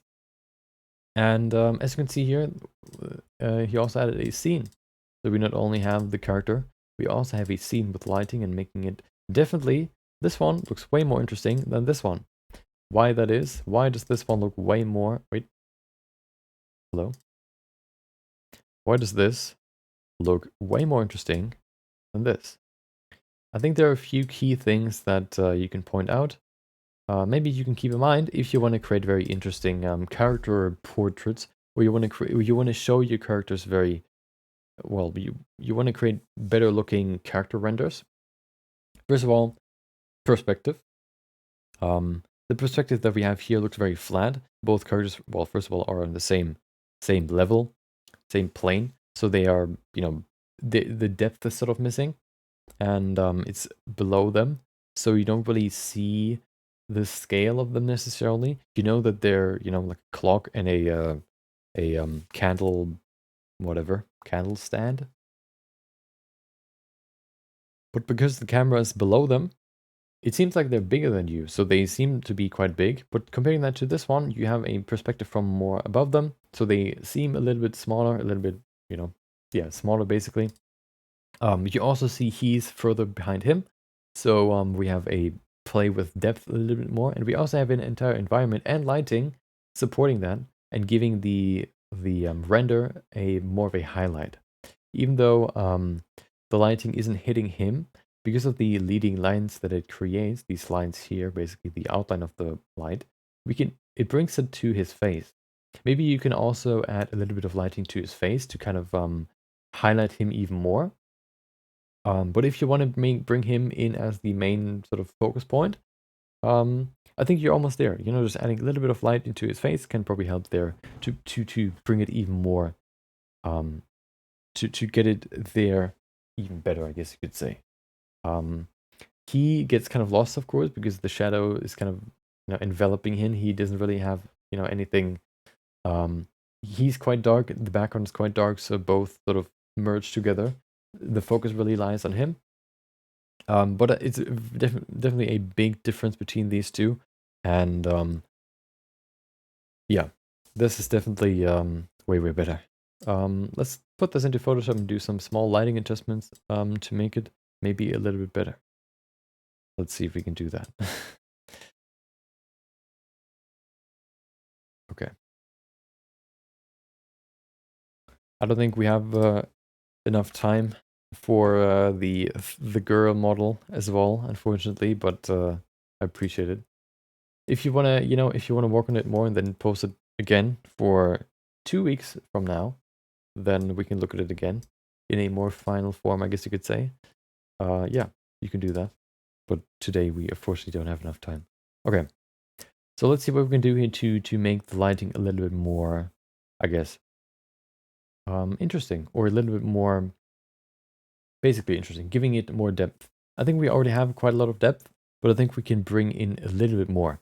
So one thing what I always like to keep in mind is I like to have a bright spot in the, well, the simple thing that I like to keep in mind to create good renders, or to create renders with a lot of depth, is to have a highlight in your scene, to have a middle color in your scene, and to have dark parts in your scene. We have all these, but I think we can focus them. We can use the lights a little bit more to focus the attention of the viewer, I guess, a little bit more. Right now, the focus is more on the floor than on these two characters. because the floor is the brightest part. It's very, very vibrant. You could say, you know, as we said before, the leading lines lead to his face, or to, you know, to this, to Lumiere, okay, to his face. But his face doesn't necessarily tell you that it's the most important part of the image. It's more the floor that sort of tells you that. So by maybe adding a little bit of highlights to his face, maybe even, you know, brighten his face a little bit more, and then adding maybe a key light to the side as well, to give the side of the face a little bit more, to separate him from the background a little bit more. I think those two things can really, really elevate the look of this image. So let's do that real quick. What I want to do is I want to just, you know, go in here and use my, which one? Is it this one? No, it's this one. It's dodge. With this one we can make things brighter. And I just kind of want to brighten things up. So for example, his nose can probably use some more here. If the light is coming from the front, there you go. Of course, his face would be way brighter.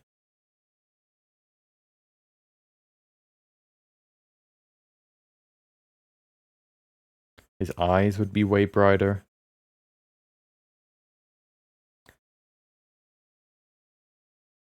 There you go. Then his forehead would be way brighter, of course. All the way here. If the light is coming from the front, for example, we have a lot of color here. So this can, for example, very quickly highlight his face way more and kind of separate him from the background immediately.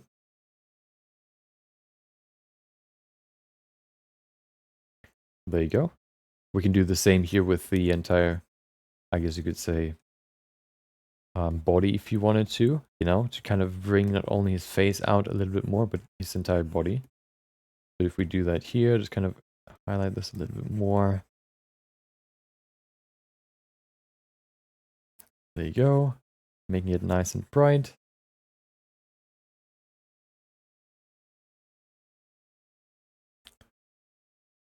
Okay. Brighten things up can really help here. Okay, so now he's a little bit more separated from the from the background, first of all. And then what I want to do is to separate him even more from the background is I want to add a key light to him. So if we now just make a new scene here, I mean a new what is it? A new layer, and I want to add a light here.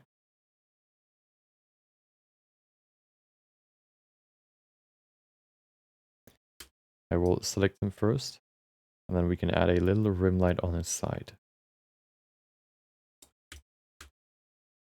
Well, that's not what I wanted.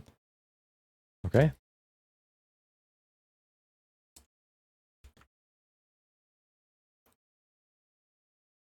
There you go.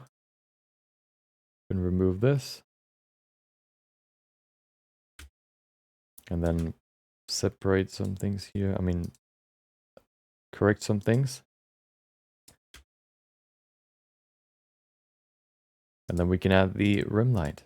Rim light is very, very, very useful. Oftentimes what you have, especially in filmmaking, for example, or also in photography, is the simplest lighting that you can do is lighting where the light is coming from the side that the camera is not on, and then a rim light on the other side to highlight one side, you know, and separate the other side from the background by adding the rim light on the side. As I said multiple times now.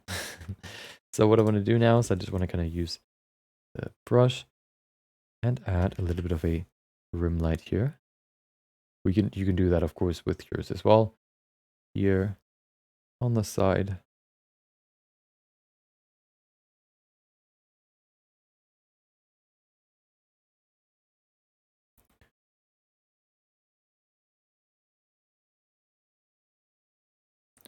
There you go.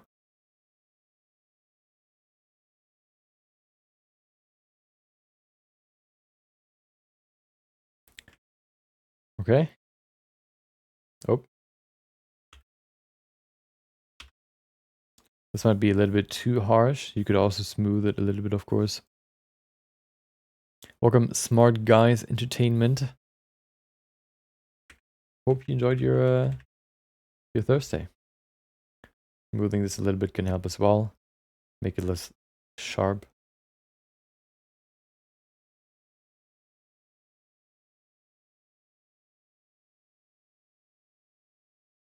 Okay, but even just by adding this, we can very quickly separate him from the background, and giving him a little bit more of a highlight can also help kind of giving him more interest, you know, giving the viewer something to focus on because it's interesting to look at, because it has more depth.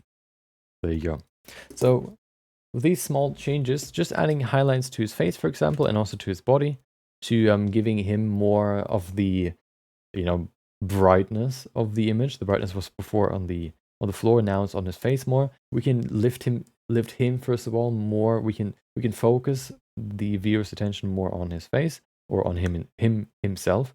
And then by adding the rim light here on the side, for example, we can separate him from the background a little bit more, because there's a harsh contrast between the dark background and the bright outline here. We can very, very quickly separate him from the background. And then if we, you know, we'll look at the before we did that. Let's look at what it looks like without a brighter face and a brighter body, and also the rim light. It would look something like this. You can see how here, especially if you go out further back a little bit more, you can see how the focus here is very much on the floor. And we have some small brighter spots here, for example, but the big focus, especially here, is on the floor. But then if we bring this in, you can see at least a little bit, we get more of a focus in his face, for example. I think the floor is still very bright, but it helps a little bit. Maybe you could consider putting the light on him to really highlight him instead of just leaving it like in between them. Maybe that's one more thing you can consider. But you can see how much lighting can change the you know, the a character. I think we talked about that with this character especially quite a lot, but yeah, one more presentation, you know. There you go. Okay. Yeah. I mean, the characters themselves, I think, look pretty good. I think they come pretty close to the original. I actually never watched the show, the movie. So you know, I only know them from images. What is the name again? I don't remember. But anyway, yeah, it's I think they look pretty good. Or they look yeah, they look pretty good. I like them. Of course, he right now is kind of lost in the shadows. So maybe you could consider maybe opening the light a little bit more so that both are being lit up. But yeah, right now it's the focus is on the floor, and I don't think the focus should be on the floor. You know, if you have these cool characters here, you know, you can bring the light to either one of them or open it up a little bit more to show both of them. Yeah, there you go. Yeah, you know, modeling is good. Lighting can maybe be adjusted just a little bit. Okay. Is it a new album of Rammstein? Which one? The what? The background music? Okay. Let's go to the next one. Let's save this real quick.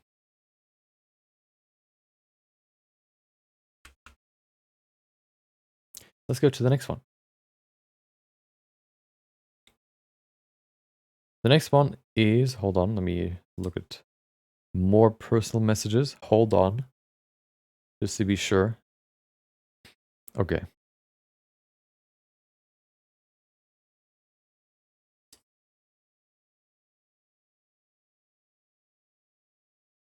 Yeah. Yeah, you know, it's just unfortunately we don't have enough time to go over the other character in depth more, but I appreciate it. Yeah. Let's go to the next one. The next one is by Yon CGMD. if that's the right pronunciation. Okay. They submitted. Wait, did he? I don't think so, right? Okay, I thought there was another one, but there wasn't. He submitted, or they submitted 3 pieces. Number 1 is this female character that we can see here. It is a fully finalized character with clothing, an outfit, even poses, so it can be posed, and it looks pretty good. Looks very good. This is one of the pieces where I had to look deeper into it, okay, to maybe find something that could be adjusted, okay. You know what? With realism, there's this big thing looming over it, which is very hard to balance, or which is something you have to keep in mind every time. With realism, it is like a graph. Let's say we have effort on the vertical axis and we have time or realism on the horizontal axis. To begin adding realism, or to begin realism, creating a realistic model, for example, the effort is quite low, but the more you go into it, the more realistic you want to make something, the more effort you have to put into it. And it comes to a point where you can go into so much detail that every detail that you want to adjust, or every detail that you want to make better or more realistic, takes you more and more time. So you can make something more and more and more realistic, but at some point it takes you so much time that it's not really worth it. So you always have to kind of find a middle ground between it, basically finding the good enough point, okay? Even though you want to make the perfect realistic character, at some point, it's just not worth going into it deeper. Yeah, that's something just, on the side that I noticed at some point in my own pieces. Suppositaria, is that the new album? Okay. I've never listened to Rammstein, so I have no idea. Okay. So yeah, let's look at the images first. I think they're really, really cool renders. Looking at the different, lighting variants, and, one in red, one in a more neutral color, one a little bit moodier, another one here, different lighting scenes as well, even darker, more focusing on the whole body. One thing that sort of jumped out to me is the proportions, as they said, intentionally, they changed it a little bit. If we go down here, no, it's up here, right? There it is. What was it? The suprachial arc could be a little bit more defined and pushed back a little. It's usually men have more pronounced shape. I think they're talking about the eyebrows, the eyebrow shape. The shoes are a little big compared to the rest of the body. Yes. And then they answered, hold on. Yeah, the shoes are meant to be that size. That was the design choice. Same for the superciliary arc and the lighting. I think you can have, I guess, variation in the face. And I guess, that's just one decision that they made, which is, I think they talk about this one here, this little bump right here. Oftentimes with female faces, especially, it's very smooth. It's a straight line here. But here we have this little, usually it's something more like this. But here we have something more like this, It's a design choice, so nothing to really critique here, It's a choice you can make. So yeah, it's not necessarily something you need to change, because it's a characteristic you can add to your character, so nothing wrong there. One thing that I like is the hair looks really nice. I think hair is really hard to get right, and I think the hair looks very nice. It seems like you've used hair cards, which I think is a good choice. Yeah, I think it's a good choice. Hair particles, of course, work as well, but hair cards are also a good way to do it.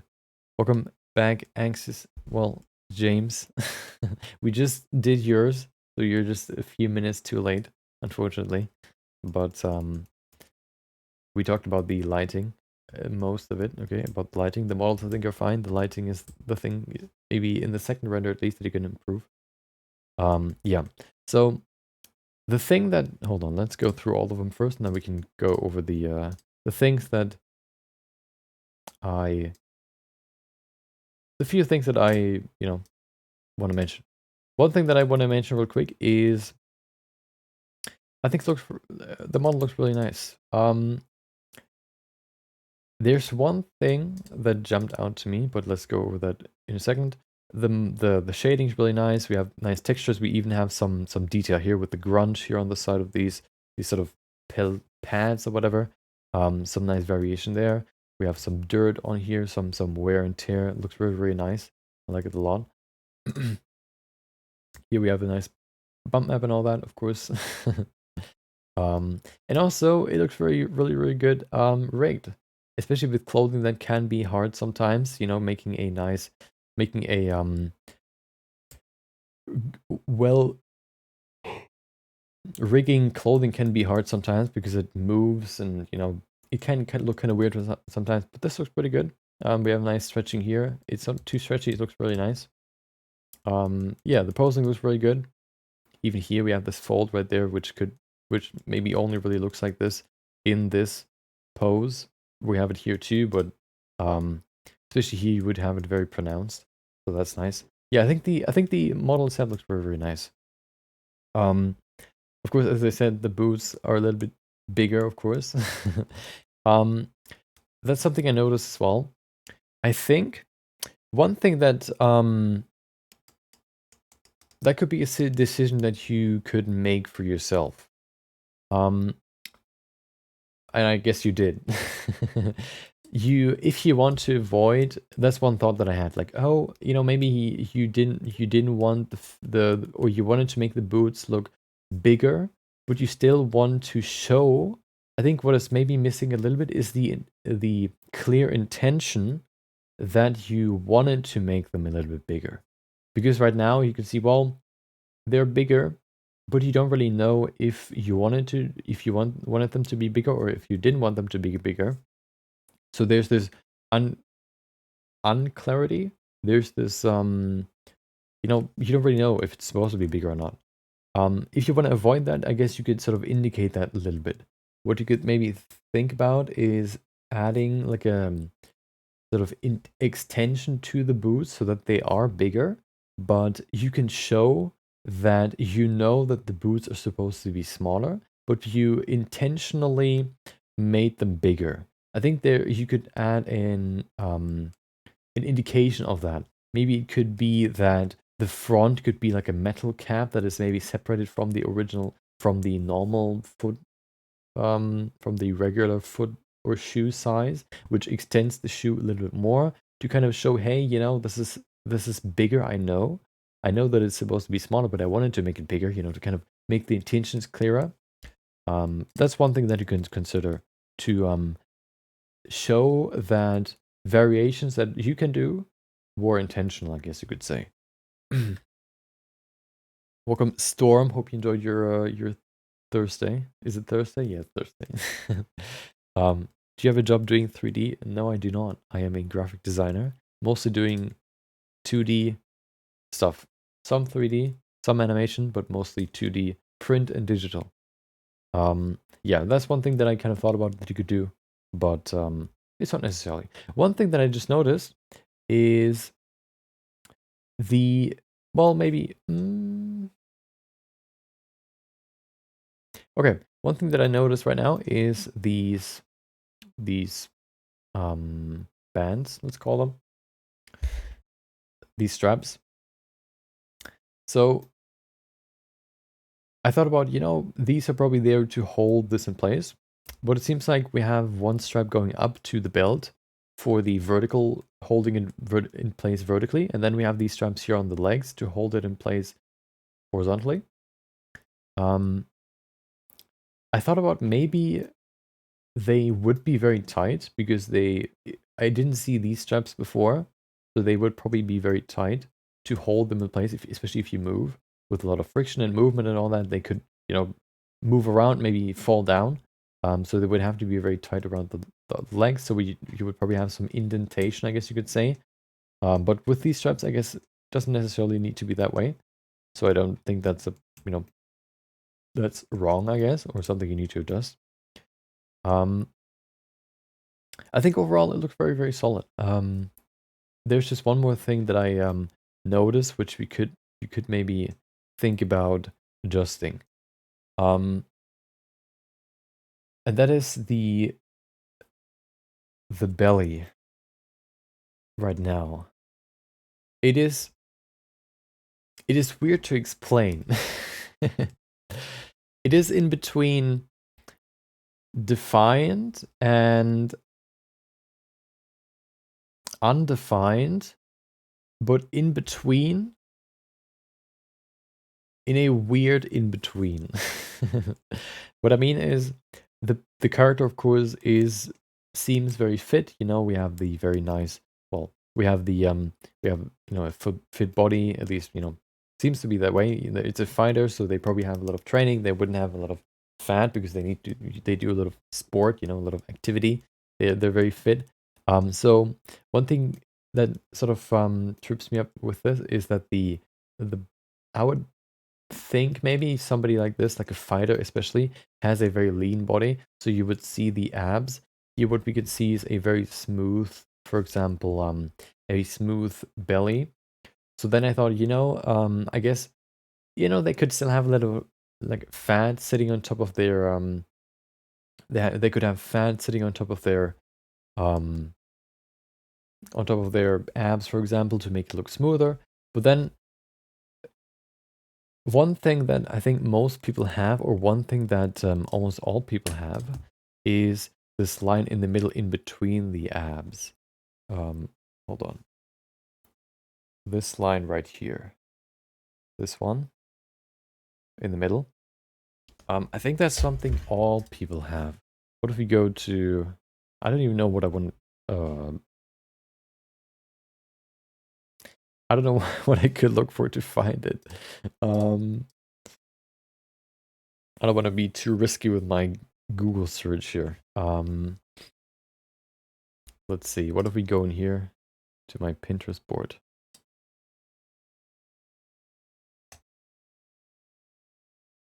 Let's go to, what is it?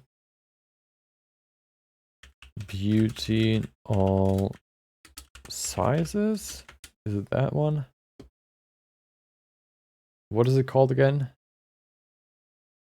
This one? Well, that's a quite... doesn't help me.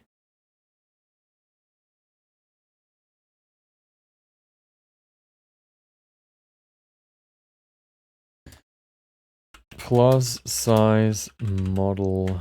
There you go. Okay, maybe not. I haven't really studied plus size people a lot. But this is something that sort of... this, I think, comes pretty close to what we see here in terms of the look. And I think that's maybe a little bit different than what I would expect, at least on this body. One thing that weird, now I know what it is. What trips me up is if there would be a little bit of fat, I think it would look a little bit squishier, a little bit softer. Right now, this looks very tight, as if it would be lean, but there is a layer of fat below it, making it smooth. It's a weird in between. I think I would. I think one thing you consider is just kind of making the abs a little bit more, or the belly a little bit more defined, or maybe kind of looking at more like plus size model. If it's supposed to be a more casual, or not casual, a more it's not necessarily plus size, but more untrained body. Maybe looking at what it is that makes them a little bit softer. I think there's something that you can adjust there.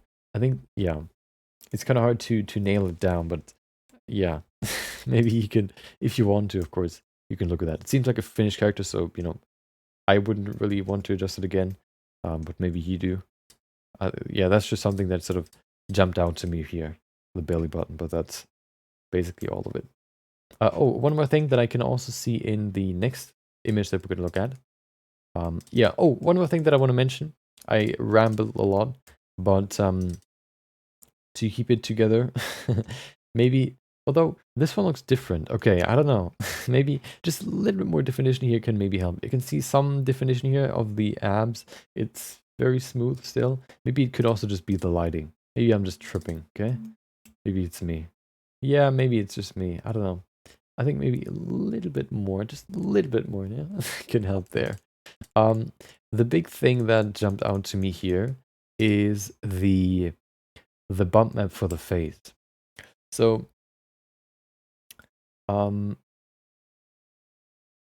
every face, or the pores in the face, the pores of the face have a direction.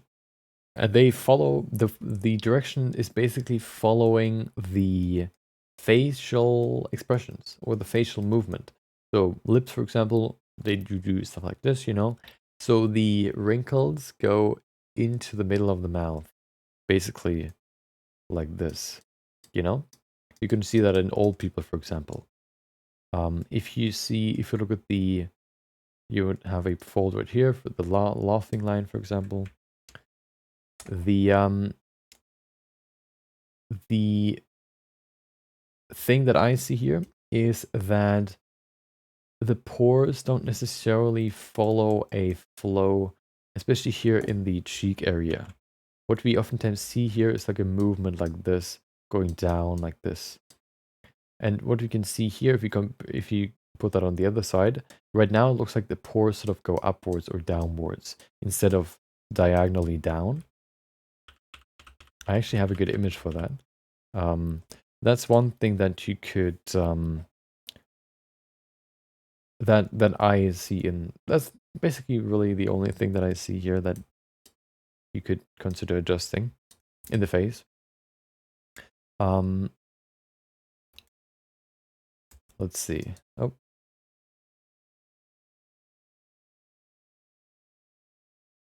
I am in the wrong one. References. It should be in face. Nope.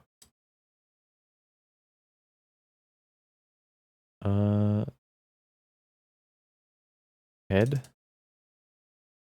Oh, maybe it's not in here. I don't want to look it up, but yeah. Oh,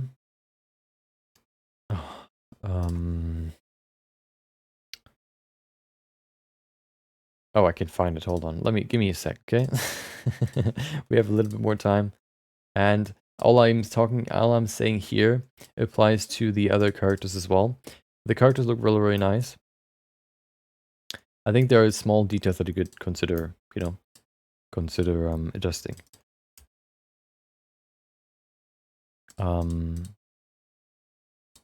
Yeah. So it's going to apply to this one as well. And then this one as well. Although this one maybe not as much, but especially the other two. The lighting is a little bit different, so it's harder to see. Let me go in here real quick. Nope, it's in here. Blender. It was in August. There it is. It is references.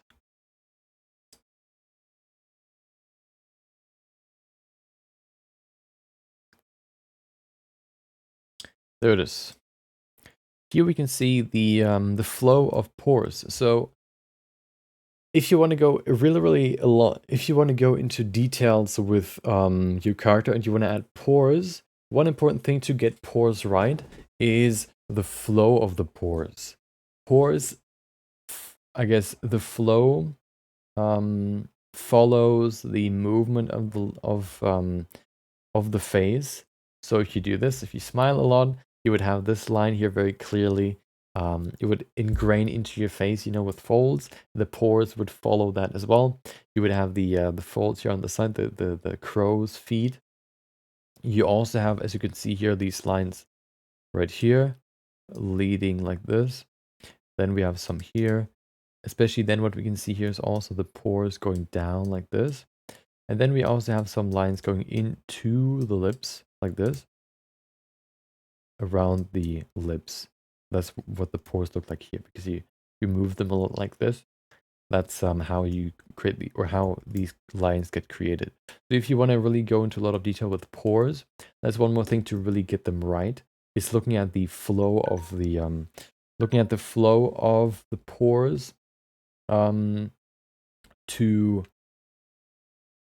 just paint, just kind of to bring it even closer to a realistic face. That's one thing. That's the only really thing that I saw here in the face that you could adjust is the flow right now is sort of just, I guess straight. You can see here it goes into the middle. Maybe it's just the lighting as well, but here you can see I think the lip pores look good. This side looks also pretty good. But here the side looks like it's going upwards, even though it would probably go more sideways. So yeah, maybe that could just be the lighting, but that's one more thing that I sort of noticed. Another thing that I noticed is, or that you can, that you,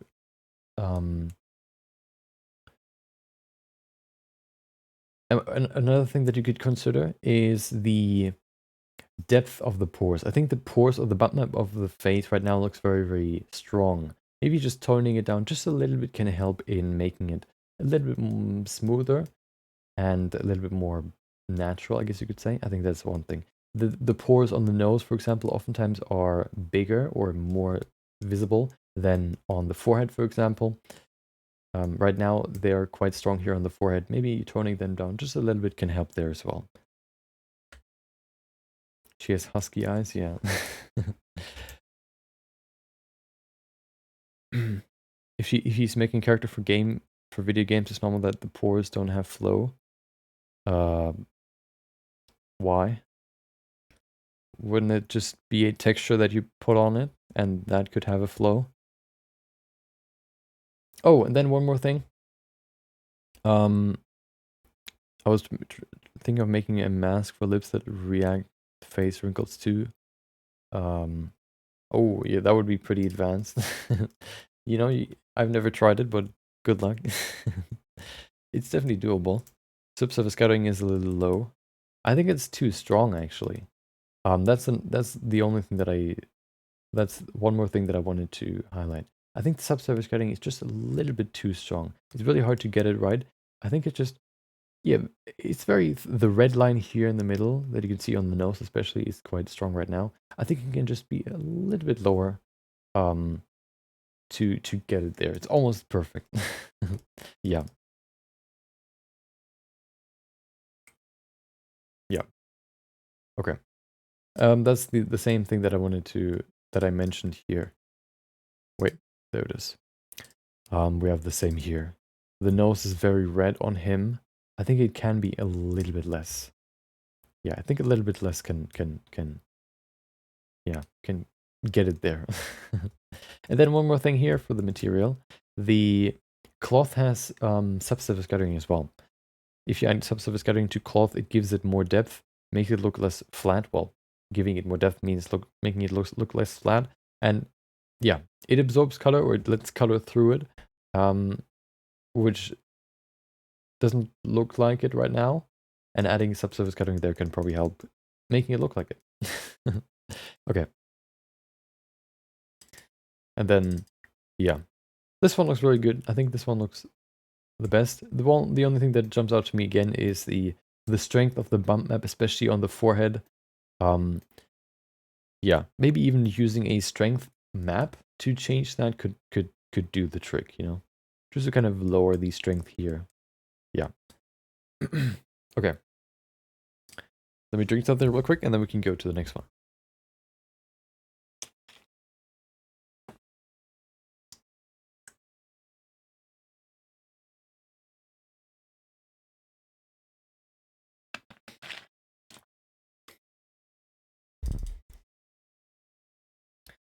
Okay.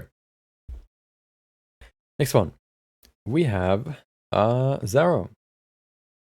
They posted a head, and I think they posted another one, but I think they're the same model. That's why I put them together. you could see here, this is the first post with a character, you know, with a face. Oh, well, a character with a head of a character. And then if we go down here, we can see he posted another one. They posted another one. Which this one seems pretty similar to the one up top. So I think it's the same character. I could be wrong, but I will, you know, I think it is. So we're gonna look at them at the same time. You know, we're gonna put them together. So I'm sorry if it's not the same one. Okay, but yeah. So what they did, or what they wanted to do, is wanted to create a they wanted to trying to make a character the age of 14 or 18. I would say maybe you mean 14 to 18. It's a big difference whether or not your character is 18 or 14 in terms of its look. People change a lot when they're young, okay? Even all the way to 21 or maybe even later. So even especially the proportions change a lot. So let's look at the let's look at what makes, let's go with the earlier or the younger, you could say. Let's say it's the character. Let's say the character is younger, okay? Who's your sponsor? Commercial drink? Well, there's no etiquette. There's no no label on it, so there's no sponsor. Sponsored by tap water. So yeah. Welcome, Kaiser. Hope you enjoyed your Thursday. So yeah. They wanted to make a character that is pretty young. So let's talk about what makes a character look young. I think they had the right thing in mind, especially looking at this one. They had the right thing in mind, but maybe the execution wasn't right yet, or not completely. One thing that you can oftentimes see with, I think one thing that you kind of relate back to a more a younger look, or people looking younger, is the head size. In relation to their body, I think the head is bigger. And also the head, yeah, the head just looks bigger for babies or for children. But it's not necessarily because it's because the proportions are a little bit different compared to grown humans, in the way that I'm going to show you now. Basically, let's look at a skull. Skull.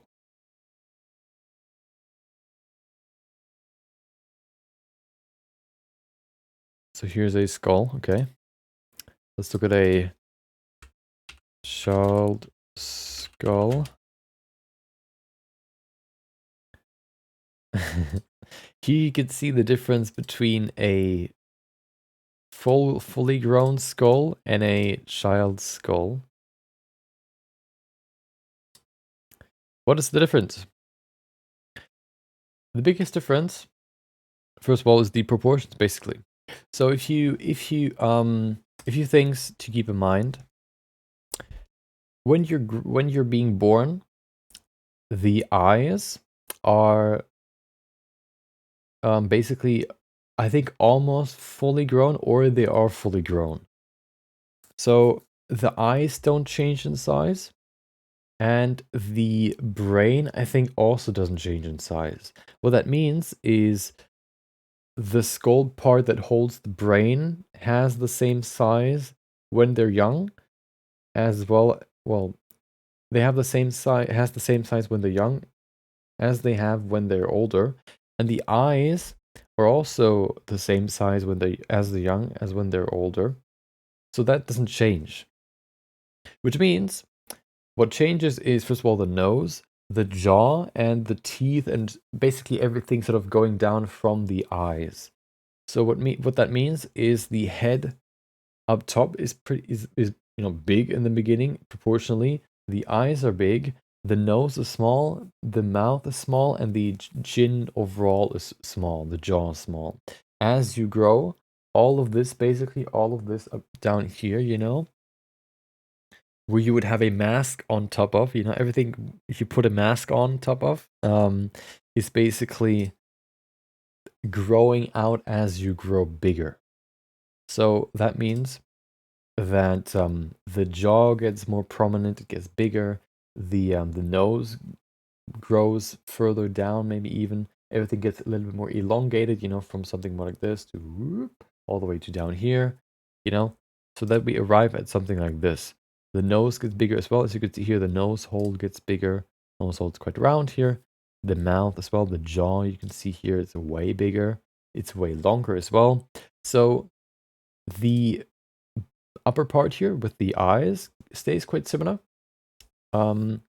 It grows a little bit in size. That's why you have these cracks here on the skull, because that's the cracks are needed for the skull to grow. But proportionally, it's already pretty big. And that's, I think, the one thing you identified here, but maybe a little bit, I guess. Basically, it seems like you've created a character and then you just made the head bigger. I think what you would have to change more is the proportions. You can keep the head the same size, but where you would make the nose smaller, maybe even shorter, you would make the eyes maybe a little bit bigger as well. You would bring the jaw a little bit higher. You would maybe make it a little bit thinner as well. And you would, I don't know if the ears change too much. But yeah, those are a few things you can change to bring it closer to more realistic child proportions. So let's do that here real quick. And then of course, not only the bones change, but also not necessarily the muscles change as well, but it's not necessarily that visible. What is more visible is the fat on the face. The fat gets reduced as you grow older. So yeah. So you would have very round cheeks before, and when you grow older, the cheeks get, you know, slimmer and more defined, or you would see the cheekbones more and more and more, you know, going from this a more round, you know, round cheeks to more flat cheeks, I guess you could say. That's another characteristic of children. So let's bring the head a little bit down, maybe making it more, bring it closer to a more realistic look, maybe like this. There you go. And then let's change the proportions of the lower face a little bit more to bring it closer to what you would see in children. One thing, as we said, the nose is smaller. So one thing you can consider is the nose bridge is also less prominent, which is hard to change here because it is more reliant on shadows from the front view. You could make the nose a little bit smaller here. Okay, then you could bring it up a little bit. Okay, there you go. Looks kind of weird now, I know. Okay, bring the nose a little bit higher. Then you could bring the lips a little bit higher too, of course. Everything, just bring it a little bit higher. Bring it closer together. The chin is very you know, it's not really that prominent. We have very round cheeks, and the jaw overall is quite short and also a little slimmer. And then we have quite rounded cheeks. Maybe we can bring this out a little bit more. But hard to make rounded cheeks with, you know, the liquify tool, but I'll try. This looks weird.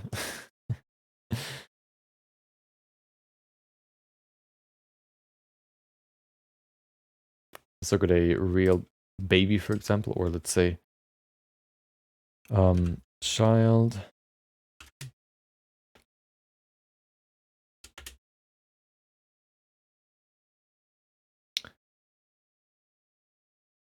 You can see very short nose, the mouth. Lips aren't really that developed, you could say, so they're quite slim oftentimes, not always. There you go. You can see here, especially the lower region. That's why children's heads look so big, because just the lower region isn't that long yet, you know? So by bringing that up, you can really quickly make this look more like a kid, basically. There you go. Okay. The first character was a donut by Andrew Price. Yeah. A lot of people did that. Maybe the most done first thing in Blender. There you go. So basically by keeping the head size quite, or the upper head size as well as the eye size quite pretty much the same, and just only really reducing or shortening the jaw, we can really quickly make a character look more like a child. Of course, the fat would also play a role, like the cheeks would be rounder. Overall, there would be more fat in the face. But we would go from something like this, for example, to something more like this, where the proportions are more shifted, not in the upper region, but more in the lower region. Nose is smaller, nose is shorter, eyes are pretty big, head proportionally is pretty big, and then the lips are quite small as well, and everything here out below is everything right here basically just gets a little bit shorter and a little bit smaller basically to bring it more into the proportions of a child basically. So here we have the after, here's the before. There you go. Yeah.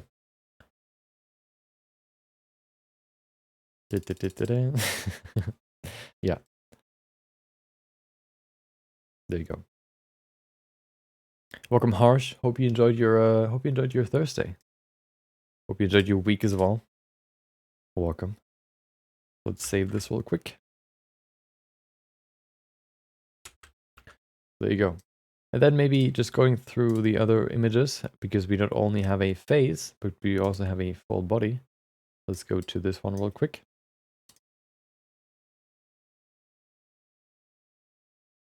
There you go. One thing that just kind of jumped out to me, I think the body looks pretty good. I think what just makes I think it also it's just because the head was so big before, you know.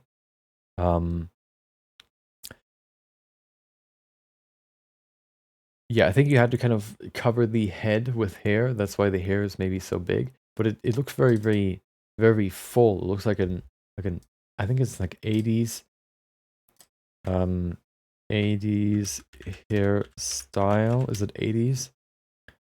Not necessarily like this, but hold on. Yeah, exactly. Like these sort of hairstyles, very, very big, very, very voluminous. That's what this reminds me of. This reminds me of. I think children, well, I think it could, you know, have a little bit less volume maybe. And if you bring down the head length a little bit, make it more round, you can bring the scalp as well a little bit down. I think that can help as well in making it look more like a, child. And then also, proportionally moving the lower region here, this part here, this triangle, a little bit up, making everything smaller. I think can help in making this look more like a child. The feet look quite thin right now.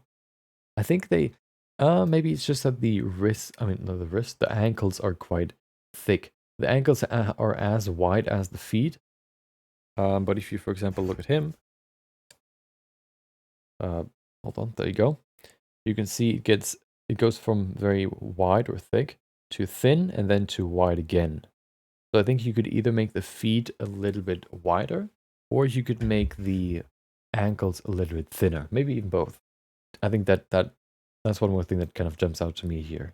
But overall, I think adjusting the face a little bit and maybe the feet can bring it closer to perfection. Okay. Yeah. There you go.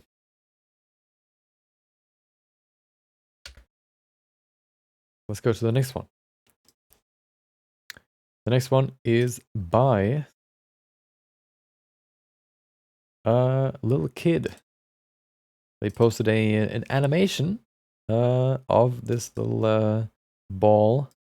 Oh, well, of this little ball What is it? Concierge at Hotel Bellitea. There you go. Looks pretty cool. Nice style with the highlights. Looks like it's drawn on and whatnot. Looks very, very cool.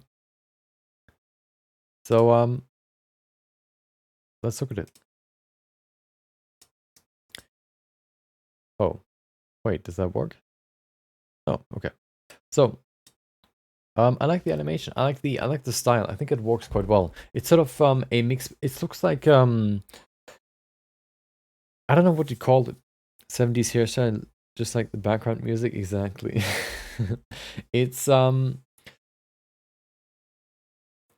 it's this photo bash style where you have a stylized environment, but you use realistic, photorealistic textures, for example. For example, here in the background, it looks quite realistic, you could say. Foreground, maybe not as much, but especially because of these bumps and whatnot. It has like a realism style to it, but it's still stylized because of, you know, the way it looks. So it's interesting. Balls to the wall, man, except. um, so yeah, I think the style looks pretty good. And yeah, this looks pretty good in terms of the overall aesthetic. One thing that you can consider, one thing that I just learned, you know, I want to go a little bit more into photography, learn more about that.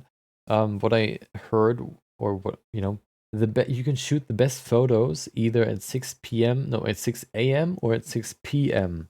in the day, because that's where the sun isn't at the top and creating very, very harsh shadows. If at 6 a.m. or 6 p.m., the sun is sort of, you know, still on the horizon, which creates these very soft shadows, which looks very, very nice. Here we have very, very sharp shadows. That could be an aesthetically, an aesthetic decision, or you could consider just bringing. I think you use a sun lamp, maybe. Maybe just. I think you can change the angle, and that would make the shadows a little bit softer. That could be one thing that you can consider changing. Maybe some soft shadows could look pretty good here. Um, I think what I want to look at more is the animation. It kind of reminds me of like the old or the even current bowling alley animations. I don't know how to describe it. Um, it's like the animations are effective. They do the job, but they're not too elaborate, I guess you could say. There you go. So here's one thing that I noticed, or one thing that you could consider changing maybe, or adjusting.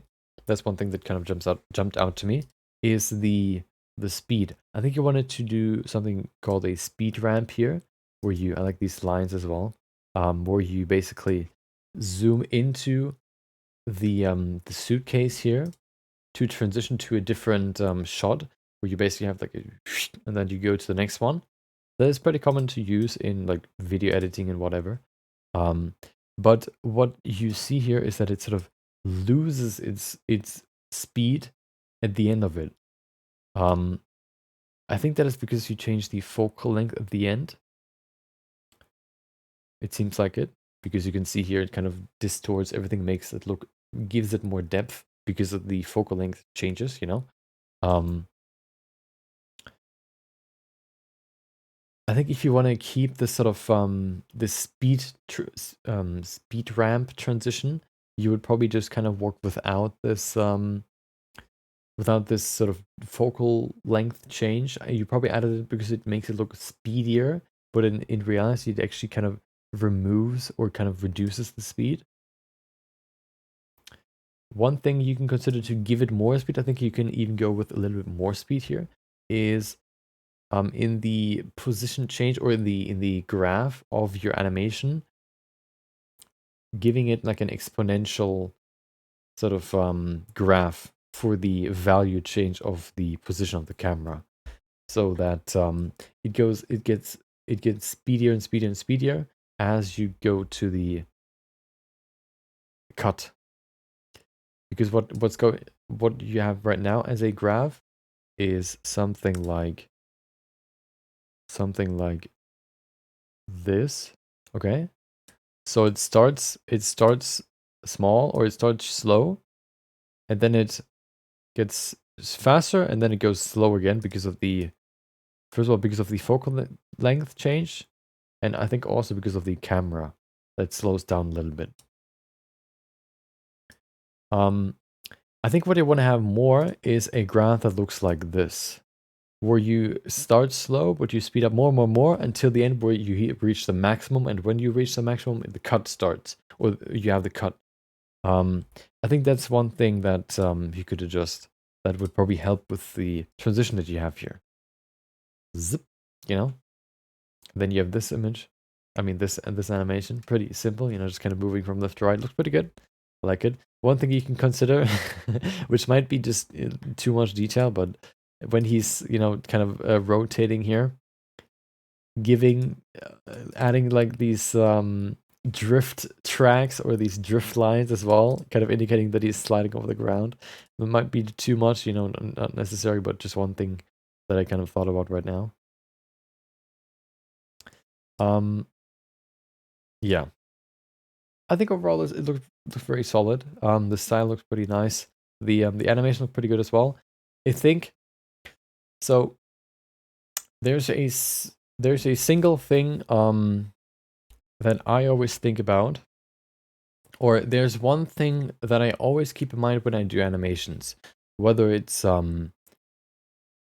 well, every time there's animation or there's movement in a scene or there's movement anywhere, there's always one thing that I keep in mind, and that is inertia. Inertia is basically the time it takes. It basically means the time that it takes to get something moving. If you want to move your hand or you want to punch something, you start slow and you speed up as you go until you reach the end, you know, where you hit something with the most amount of speed. So the speed has to ramp up before it reaches the maximum. That is something that I always keep in mind in my animation because it makes everything, any animation, look more natural. Whether it's a transition, whether it's a I don't know, an animation of like somebody punching, somebody moving, somebody running. If you want to make something look realistic, or you want to make really realistic animations or very smooth looking animations, you would always have to keep in mind the inertia of the animation itself. If you move a text, for example, move it from here to here, you could do it like this, you know, very mechanical like this. Or what you could do is you could do something like this, where it starts very slow and it speeds up as it goes. And it doesn't just speed up as it goes, it also, if it wants to stop again, it slowly stops. So that you start very slow, you begin speeding up, and then you slow down again and you end very slow. That is basically inertia that I always keep in mind. That you can also keep in mind here for the transition here, where you where it goes to the transition here, right there. What I would maybe change is increase the speed even more at the end, so that you in the cut have the maximum speed, and then you go to this scene, and then maybe you could even zoom out a little bit and zoom in just a little bit to kind of show that the camera moved, but now it wants to stop, so it needs to kind of halter its movement, or its zoom even just, by stopping. Not just kind of removing the inertia in the next scene, but actually keeping it in there, giving it more of an organic feeling and a more natural feeling, because you kept the inertia in mind, and every movement has inertia. So even transitions can have inertia, and if you add inertia to a scene, you make them look very, like, way smoother and way more natural and way more pleasing for the eye, I guess. Another thing where you could add that would be the throw of the cases, the suitcases, where it starts very slow and then, you know, it is very, I guess, you could maybe, yeah, basically it starts very slow and then it jumps up and then it jumps down again. Here it's a sort of linear movement, just kind of whoop, you know, but you could also do something like this. But, you know, that's just kind of, yeah, you know, those are just small details that I always keep in mind when it comes to animations, because it can really, really quickly add a certain refinement to it that is very subtle but also very noticeable. But yeah, I think the animation overall, I think maybe, you know, you don't need to add it here because I think it kind of suits the style that you were going for here. So yeah, I think it's a very coherent animation. I like what you've done here. I like this. A lot of talk for a fairly simple project, but you know, it is how it is. Let's go to the next one. The next one is by Dark Touch. They made a character, and they said what they say. There it is. Work in progress. Need feedback on anatomy. Please ignore feet and hair is just a rough placeholder. And face, how to make it more like the image below. There it is. I think it's Dante, right? From whatever. I don't know what the game is. I've seen it before, but I don't remember what the game is. Yeah. Hold on. Let me drink something real quick.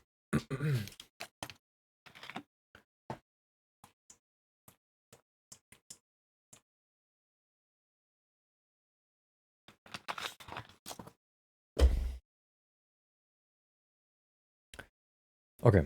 So, let's go over. So the main thing that they wanted to achieve is likeness of this to this, you know. Wanted to get this one closer to this one. And you know, maybe overall anatomy of the body. That's what I want to focus on here. Let's go into here. Good thing is, thank you for providing references. So I don't have to look them up. Thank you. And yeah, let's bring this into Photoshop and do some adjustments. So I think lightness, getting lightness right is one of the hardest things you can do in 3D modeling or even in art itself. Capturing the likeness of somebody is really, really hard. I still struggle with it. So let's, you know, let's see what you can do, what you can improve, or what you can change to get it closer to him.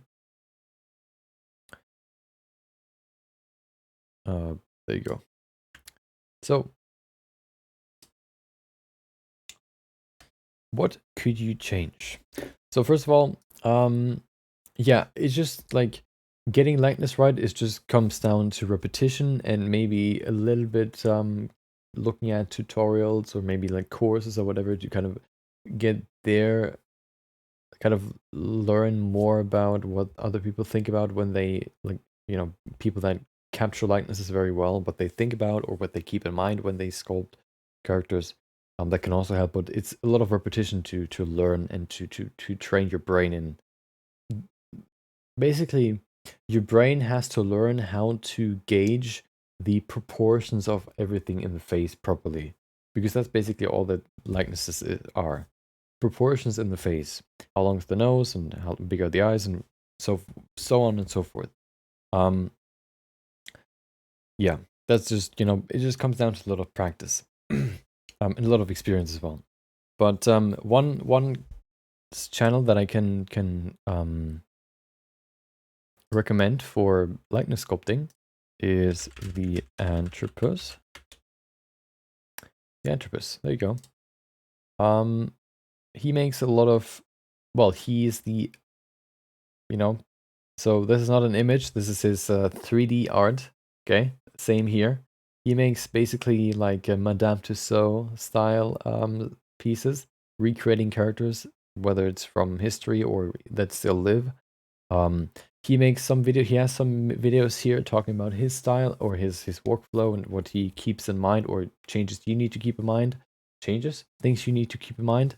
So this is a good place to start if you want to get deeper into likeness sculpting, for example. But let's go over what you could change to get this one closer to him. Okay, first thing first. Let's go just through the individual pieces. I think the biggest thing that sort of jumps out to me right now is the eyes. There was somebody I think that noticed that as well and mentioned it. in Discord, but so there was a bug on my screen. Yeah. So his eyes are quite thin, quite small, and quite hidden, I guess. His eyes are quite, or the character's eyes right now are quite round. Oh, quite round and quite open. So I think in general, the lower eyelid can be a little bit straighter. The upper eyelid can probably stay the same, but especially the eyebrows have to be way lower. We can bring the eyebrows down a little bit, and we can also fill the volume here between the eyelid and the eyebrow with more fat, I guess you could say. I think those are the things that you would change or would adjust to get it closer to this. You would probably have to do more, but that would be more about details or adjustments that you would do then. You know, I can't really imagine what it would look like then, but those would be like the main things that I would say here for the eyes. Just kind of bringing the lower eyelid, especially making it straighter. It's not. It doesn't. It's not that round. It's pretty straight for most people, especially for him as well. Maybe even because he raises it a little bit. You know, making him look more like he's ominous or he's sort of suspicious of something. Um, I think, yeah, the lower eyelid can be quite straight. The upper eyelid can be quite low as well, you could say. And then just filling the space up here a little bit more with fat, and especially bringing the eyebrows a little bit lower can bring everything a little bit closer together and, yeah, bring it probably closer to this. The next thing is the nose tip or the nose itself. I think the nose for him is quite thin. Um, so you could probably make the bridge a little bit. Let's look at this one. Yeah, it's quite thin. You can also see the shape is a little bit different. You can see here it's kind of like a V shape where it starts pretty broad and then it gets thinner as it goes to the tip. For yours, it's more that it starts, you know, with a certain size, then it gets wider and then it gets thinner again. I think what you would rather have is something more like this. Starting broad and then getting thinner. And then the nose tip is also a little bit different, where it is quite flat down here, but the nose tip is also quite. The nose tip itself is quite flat. The nose tip, it's kind of hard to describe. I think it just comes down to seeing a lot of different noses to kind of identify what a character's nose looks like. But this nose looks quite. The nose tip looks quite flat here. The nostril as well is the widest at the bottom, or maybe overall, right now what we have is a shape that looks like this, but I think it should be something more like this, where it is shifted from something more like this to something more like this. Okay, we're going to do these changes in just a second.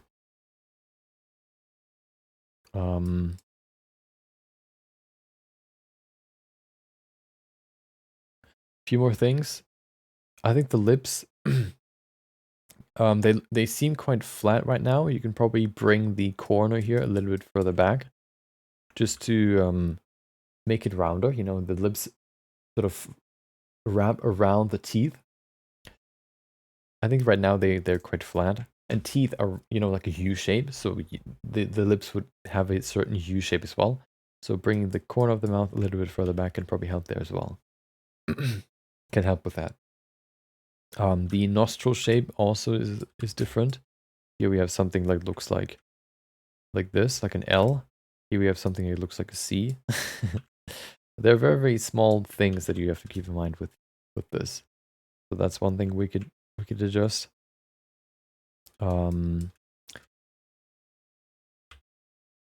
think those are sort of the big changes. Let's do those and see what it looks like afterwards.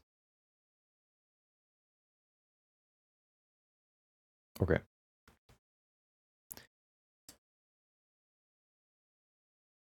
Do we need this? No, I don't. Do we? No. Well, let's put it to this side.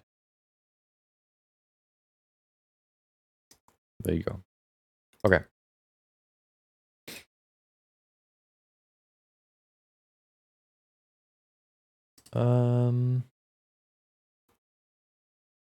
Nope, that's the wrong one.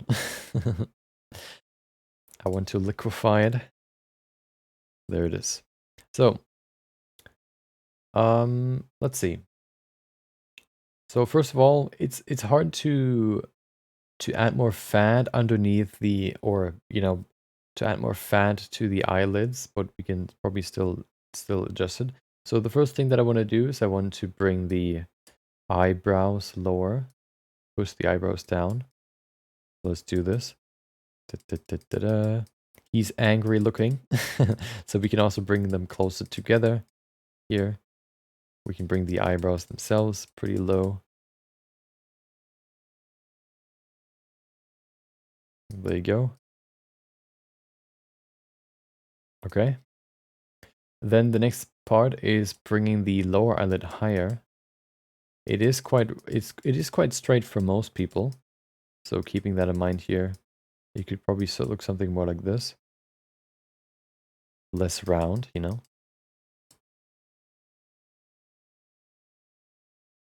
There you go.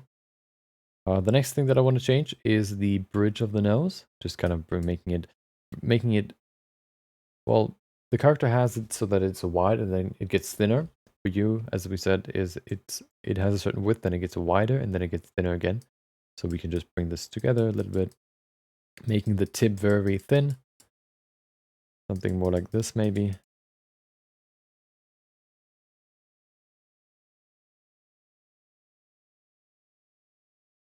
There you go. And then the last thing is the nose itself. That can change a little bit. The nostril can be wider here at the bottom, be a little bit thinner at the top. There you go. The nose tip itself, I think, is okay here. And maybe we can straighten the jaw a little bit. There you go. Okay. There you go.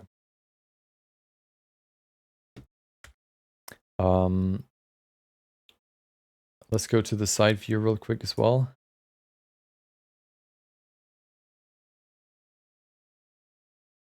Actually, no, we're going to stick with this one. So here's the before. Okay, this is the comparison. So this is you wanted to get to this, okay?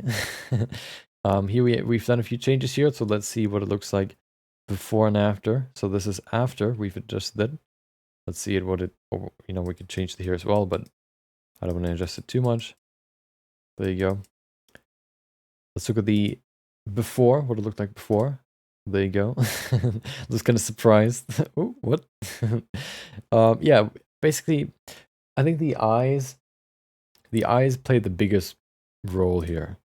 Just changing the eyes can change so much in a face. Here, especially, we brought the eyebrows lower.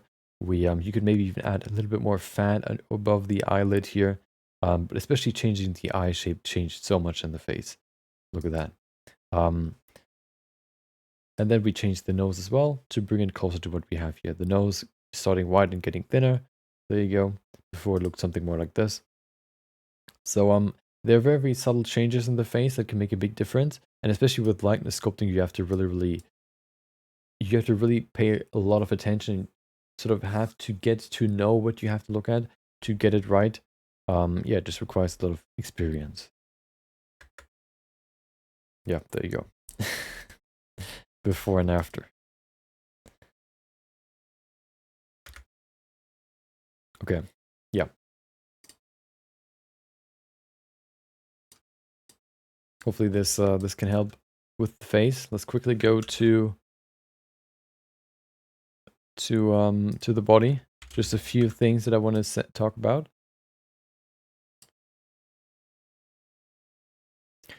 Okay.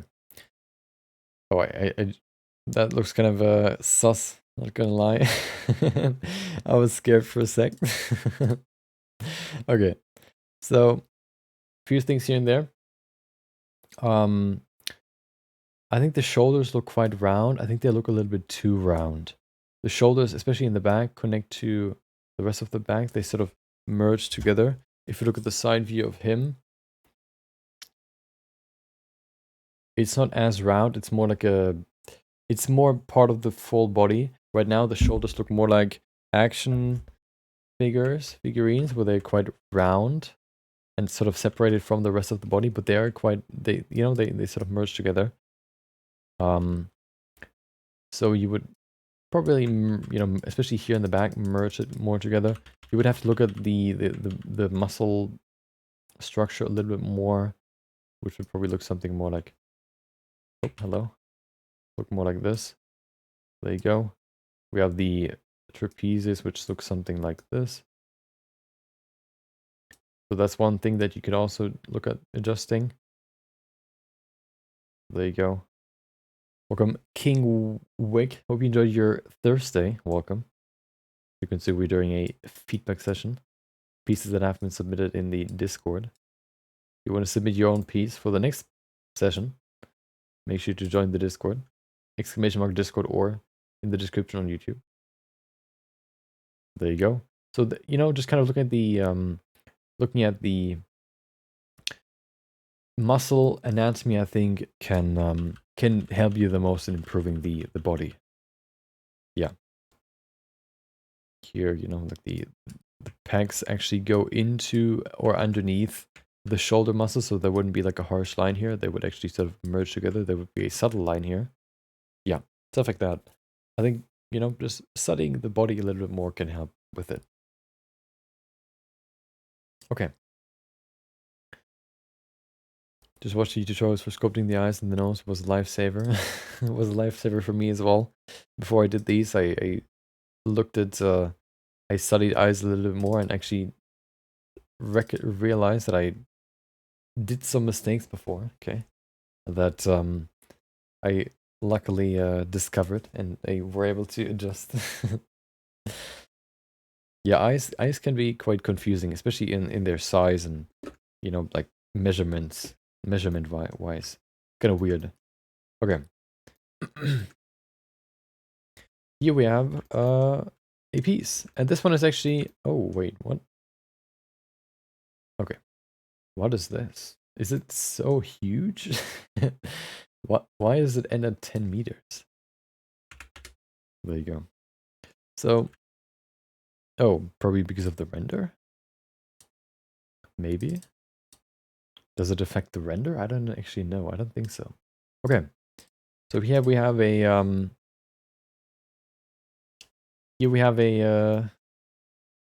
a character. Let's see how long it takes for everything to load. There you go. Okay. So here we have a character on the water. Looks pretty cool with some nice petals here and the sword and all that. I think the biggest thing, I think the character looks pretty, the character looks pretty good. I don't think I would necessarily change the character. I think I would look more at the lighting. I think the lighting is the thing that you can change, that you can change to improve the image the most. Once again, lighting can change the image.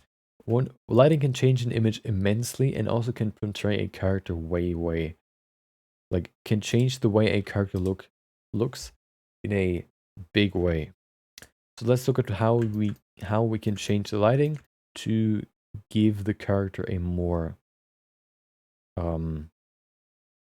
appealing lighting, I guess you could say. What you have right now is a hold on. There you go. What you have right now is a light coming from the front and a light coming from the back. Or maybe, I guess the camera position can change as well. But let's look at the lighting first. So, as I said before, today, the lighting, the most common lighting that you will find in any movie, in any photo shooting, is a big diffused light coming from the side where the camera isn't on. and then a rim light behind the character to separate the character from the background. So let's just kind of yeah, adjust the lighting to get it to that point, I guess. Wait, where's your outline? Do you not use an outline for this for your projects? Where am I? There it is. Okay. So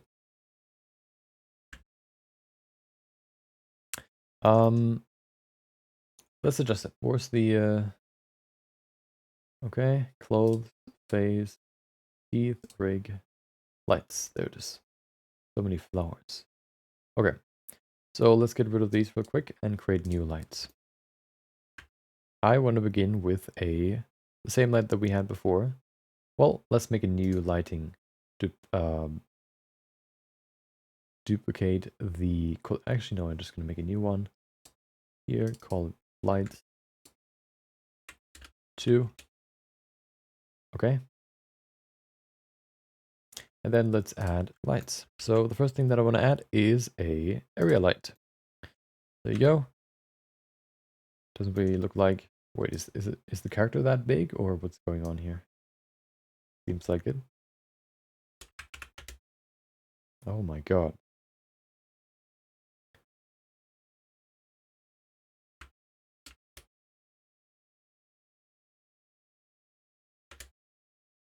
How big is... Wait,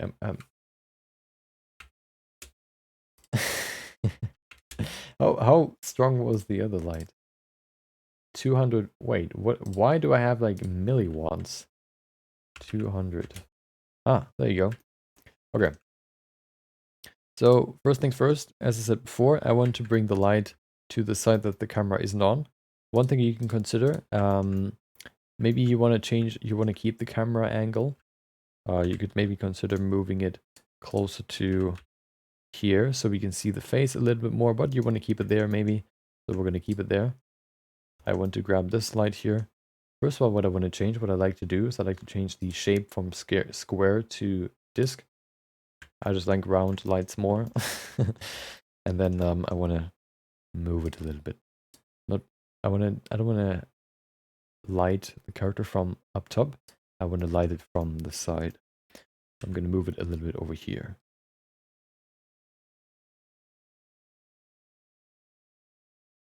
Like this, for example.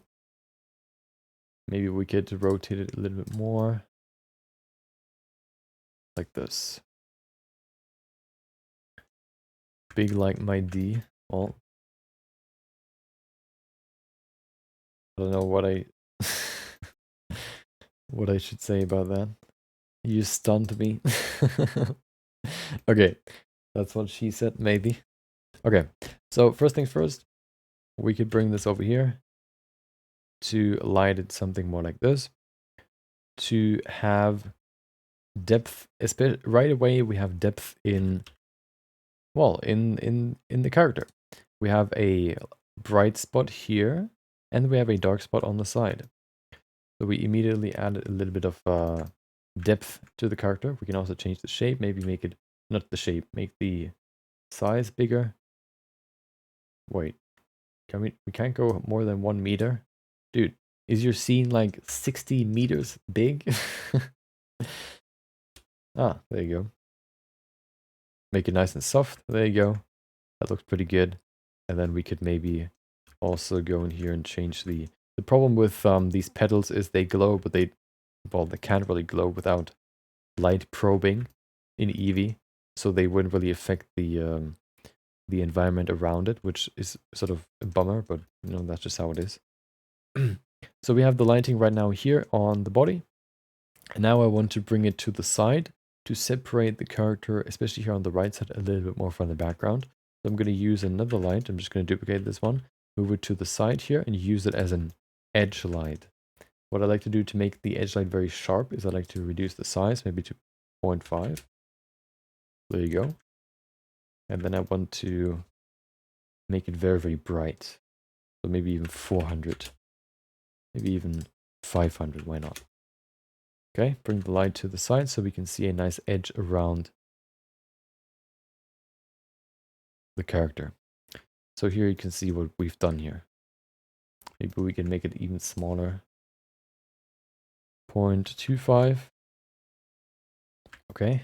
One more thing that I want to look at is the shadow, contact shadows. There you go. Do the same for this one. Okay. One more thing. Shadows. Oh, wow. Okay. There you go. High bit depth, of course. Okay, there you go.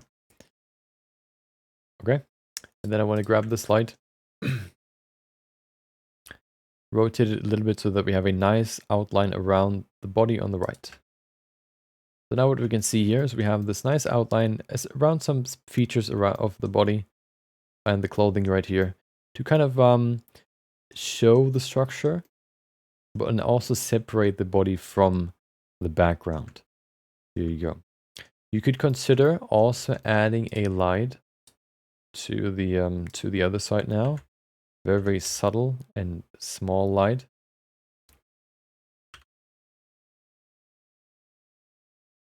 Over here, maybe, although maybe not. And then making it very, very low, maybe 50, maybe even less. Although, no, I don't want to do it right there. I want to move it. Actually, no, I'm just going to get rid of it. I think this looks pretty good like this. One thing you might run into is you can see the light in the reflection. So you would either have to move the light further back, or there you go. And then just make it brighter.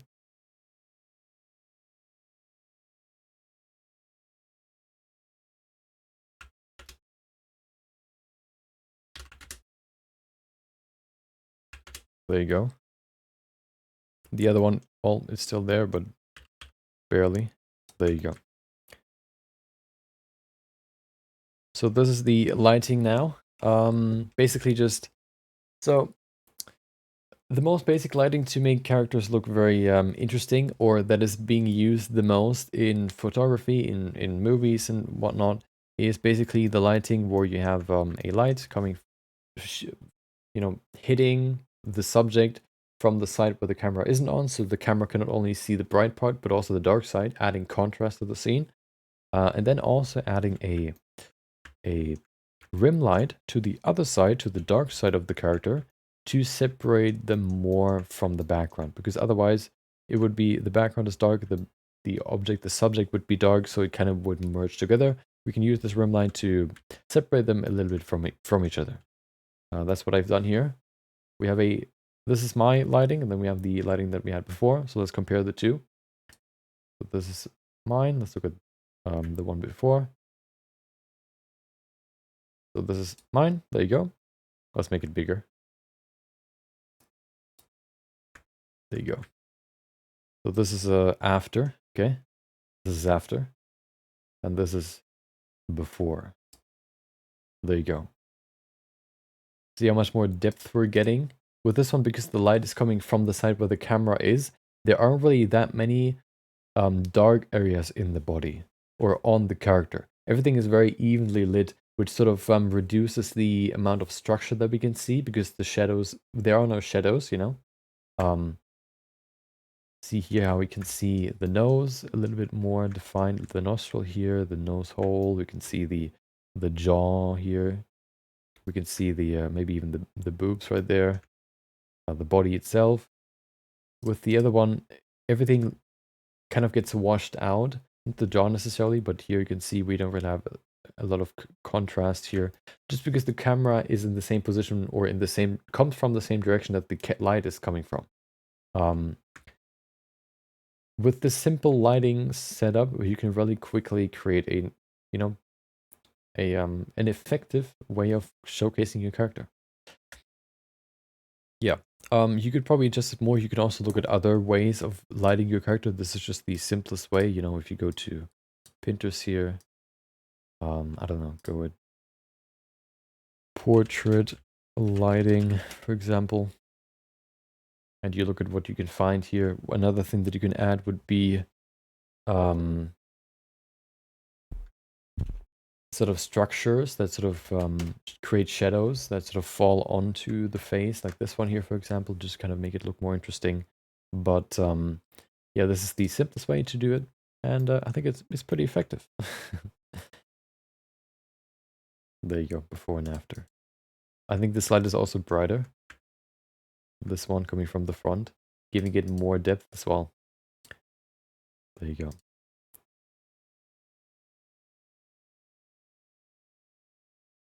Oh, there you go. Yep.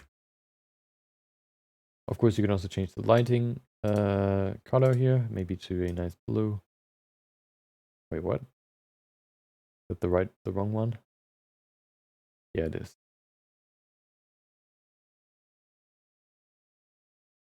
You know, make it more bluish if you want to. Although then the face would probably look sort of greenish, making it look kind of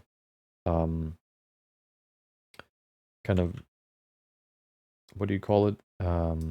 Ill. But there you go. Yeah. Though I think lighting would changing the lighting would improve this the most. I think the character looks pretty cool. Looks very nice with the petals and the sword. Looks really nice as well. Nice details. I think the biggest change that will improve this is yeah, just the light. Wait, hold on. Oh, okay, yeah. Yeah, looks pretty good. A little bit of lighting change and then it looks even better. Okay. Oh, wow. Where am I? Okay.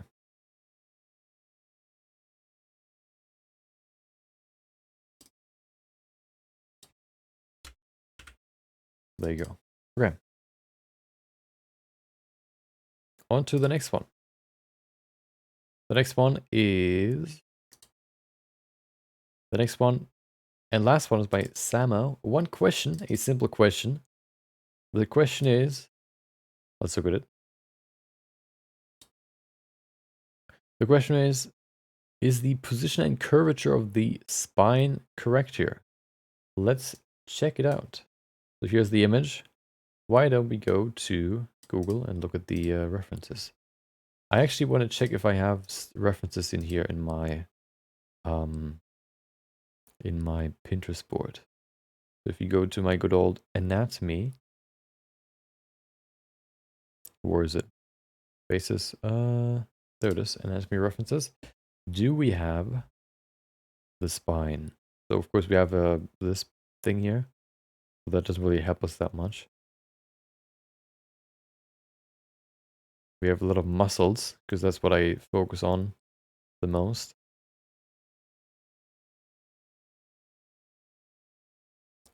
But do we have...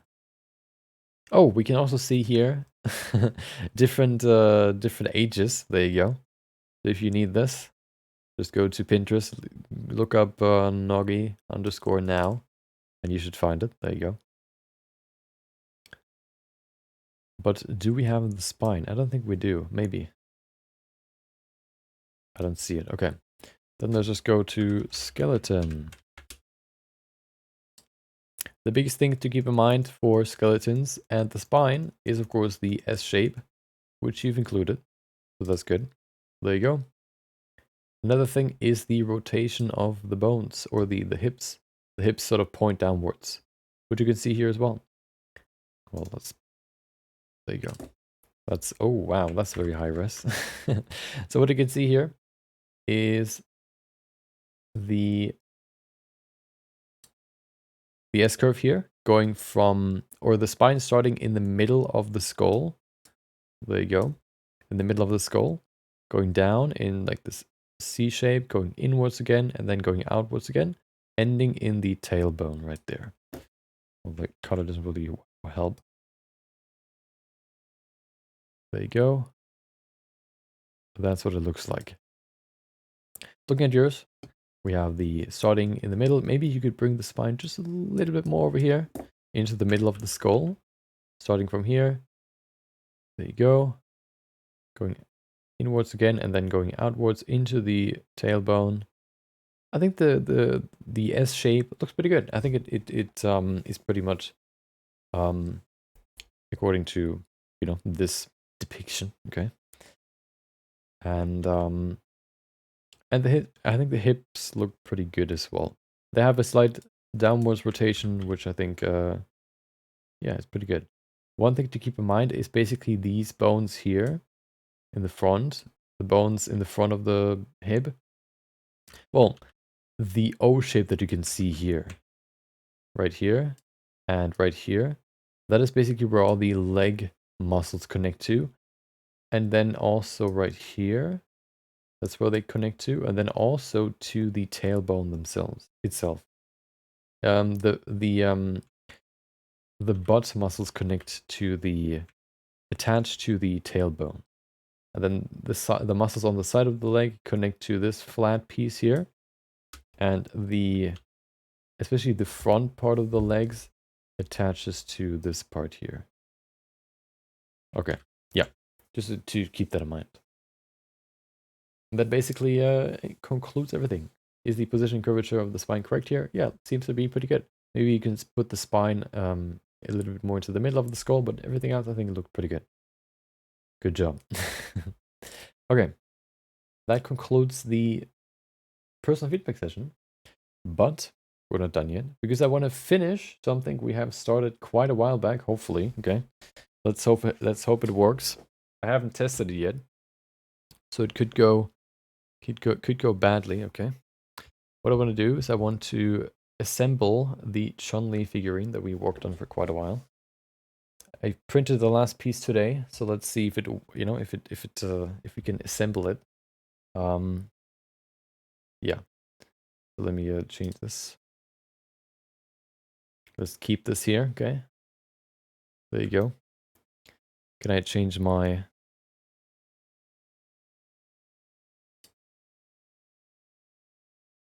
There you go. I actually want to change the scene probably to this one. Okay, so you can see the camera a little bit better. Let me grab the last piece and then we can put it together. Let me change the camera so you can see my... Oh, hold on.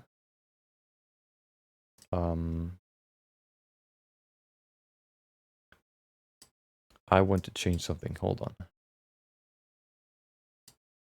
Let's go from this to this. Look at that. Okay. And then I want to change the position.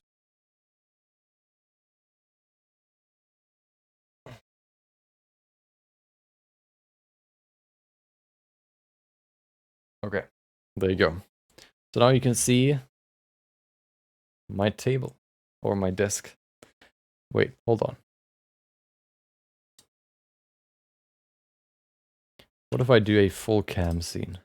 There you go. Nothing. Let me add something. Video capture device.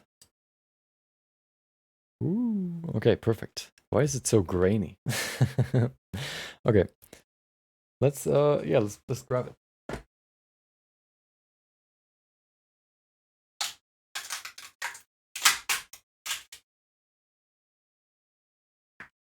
So here's the last piece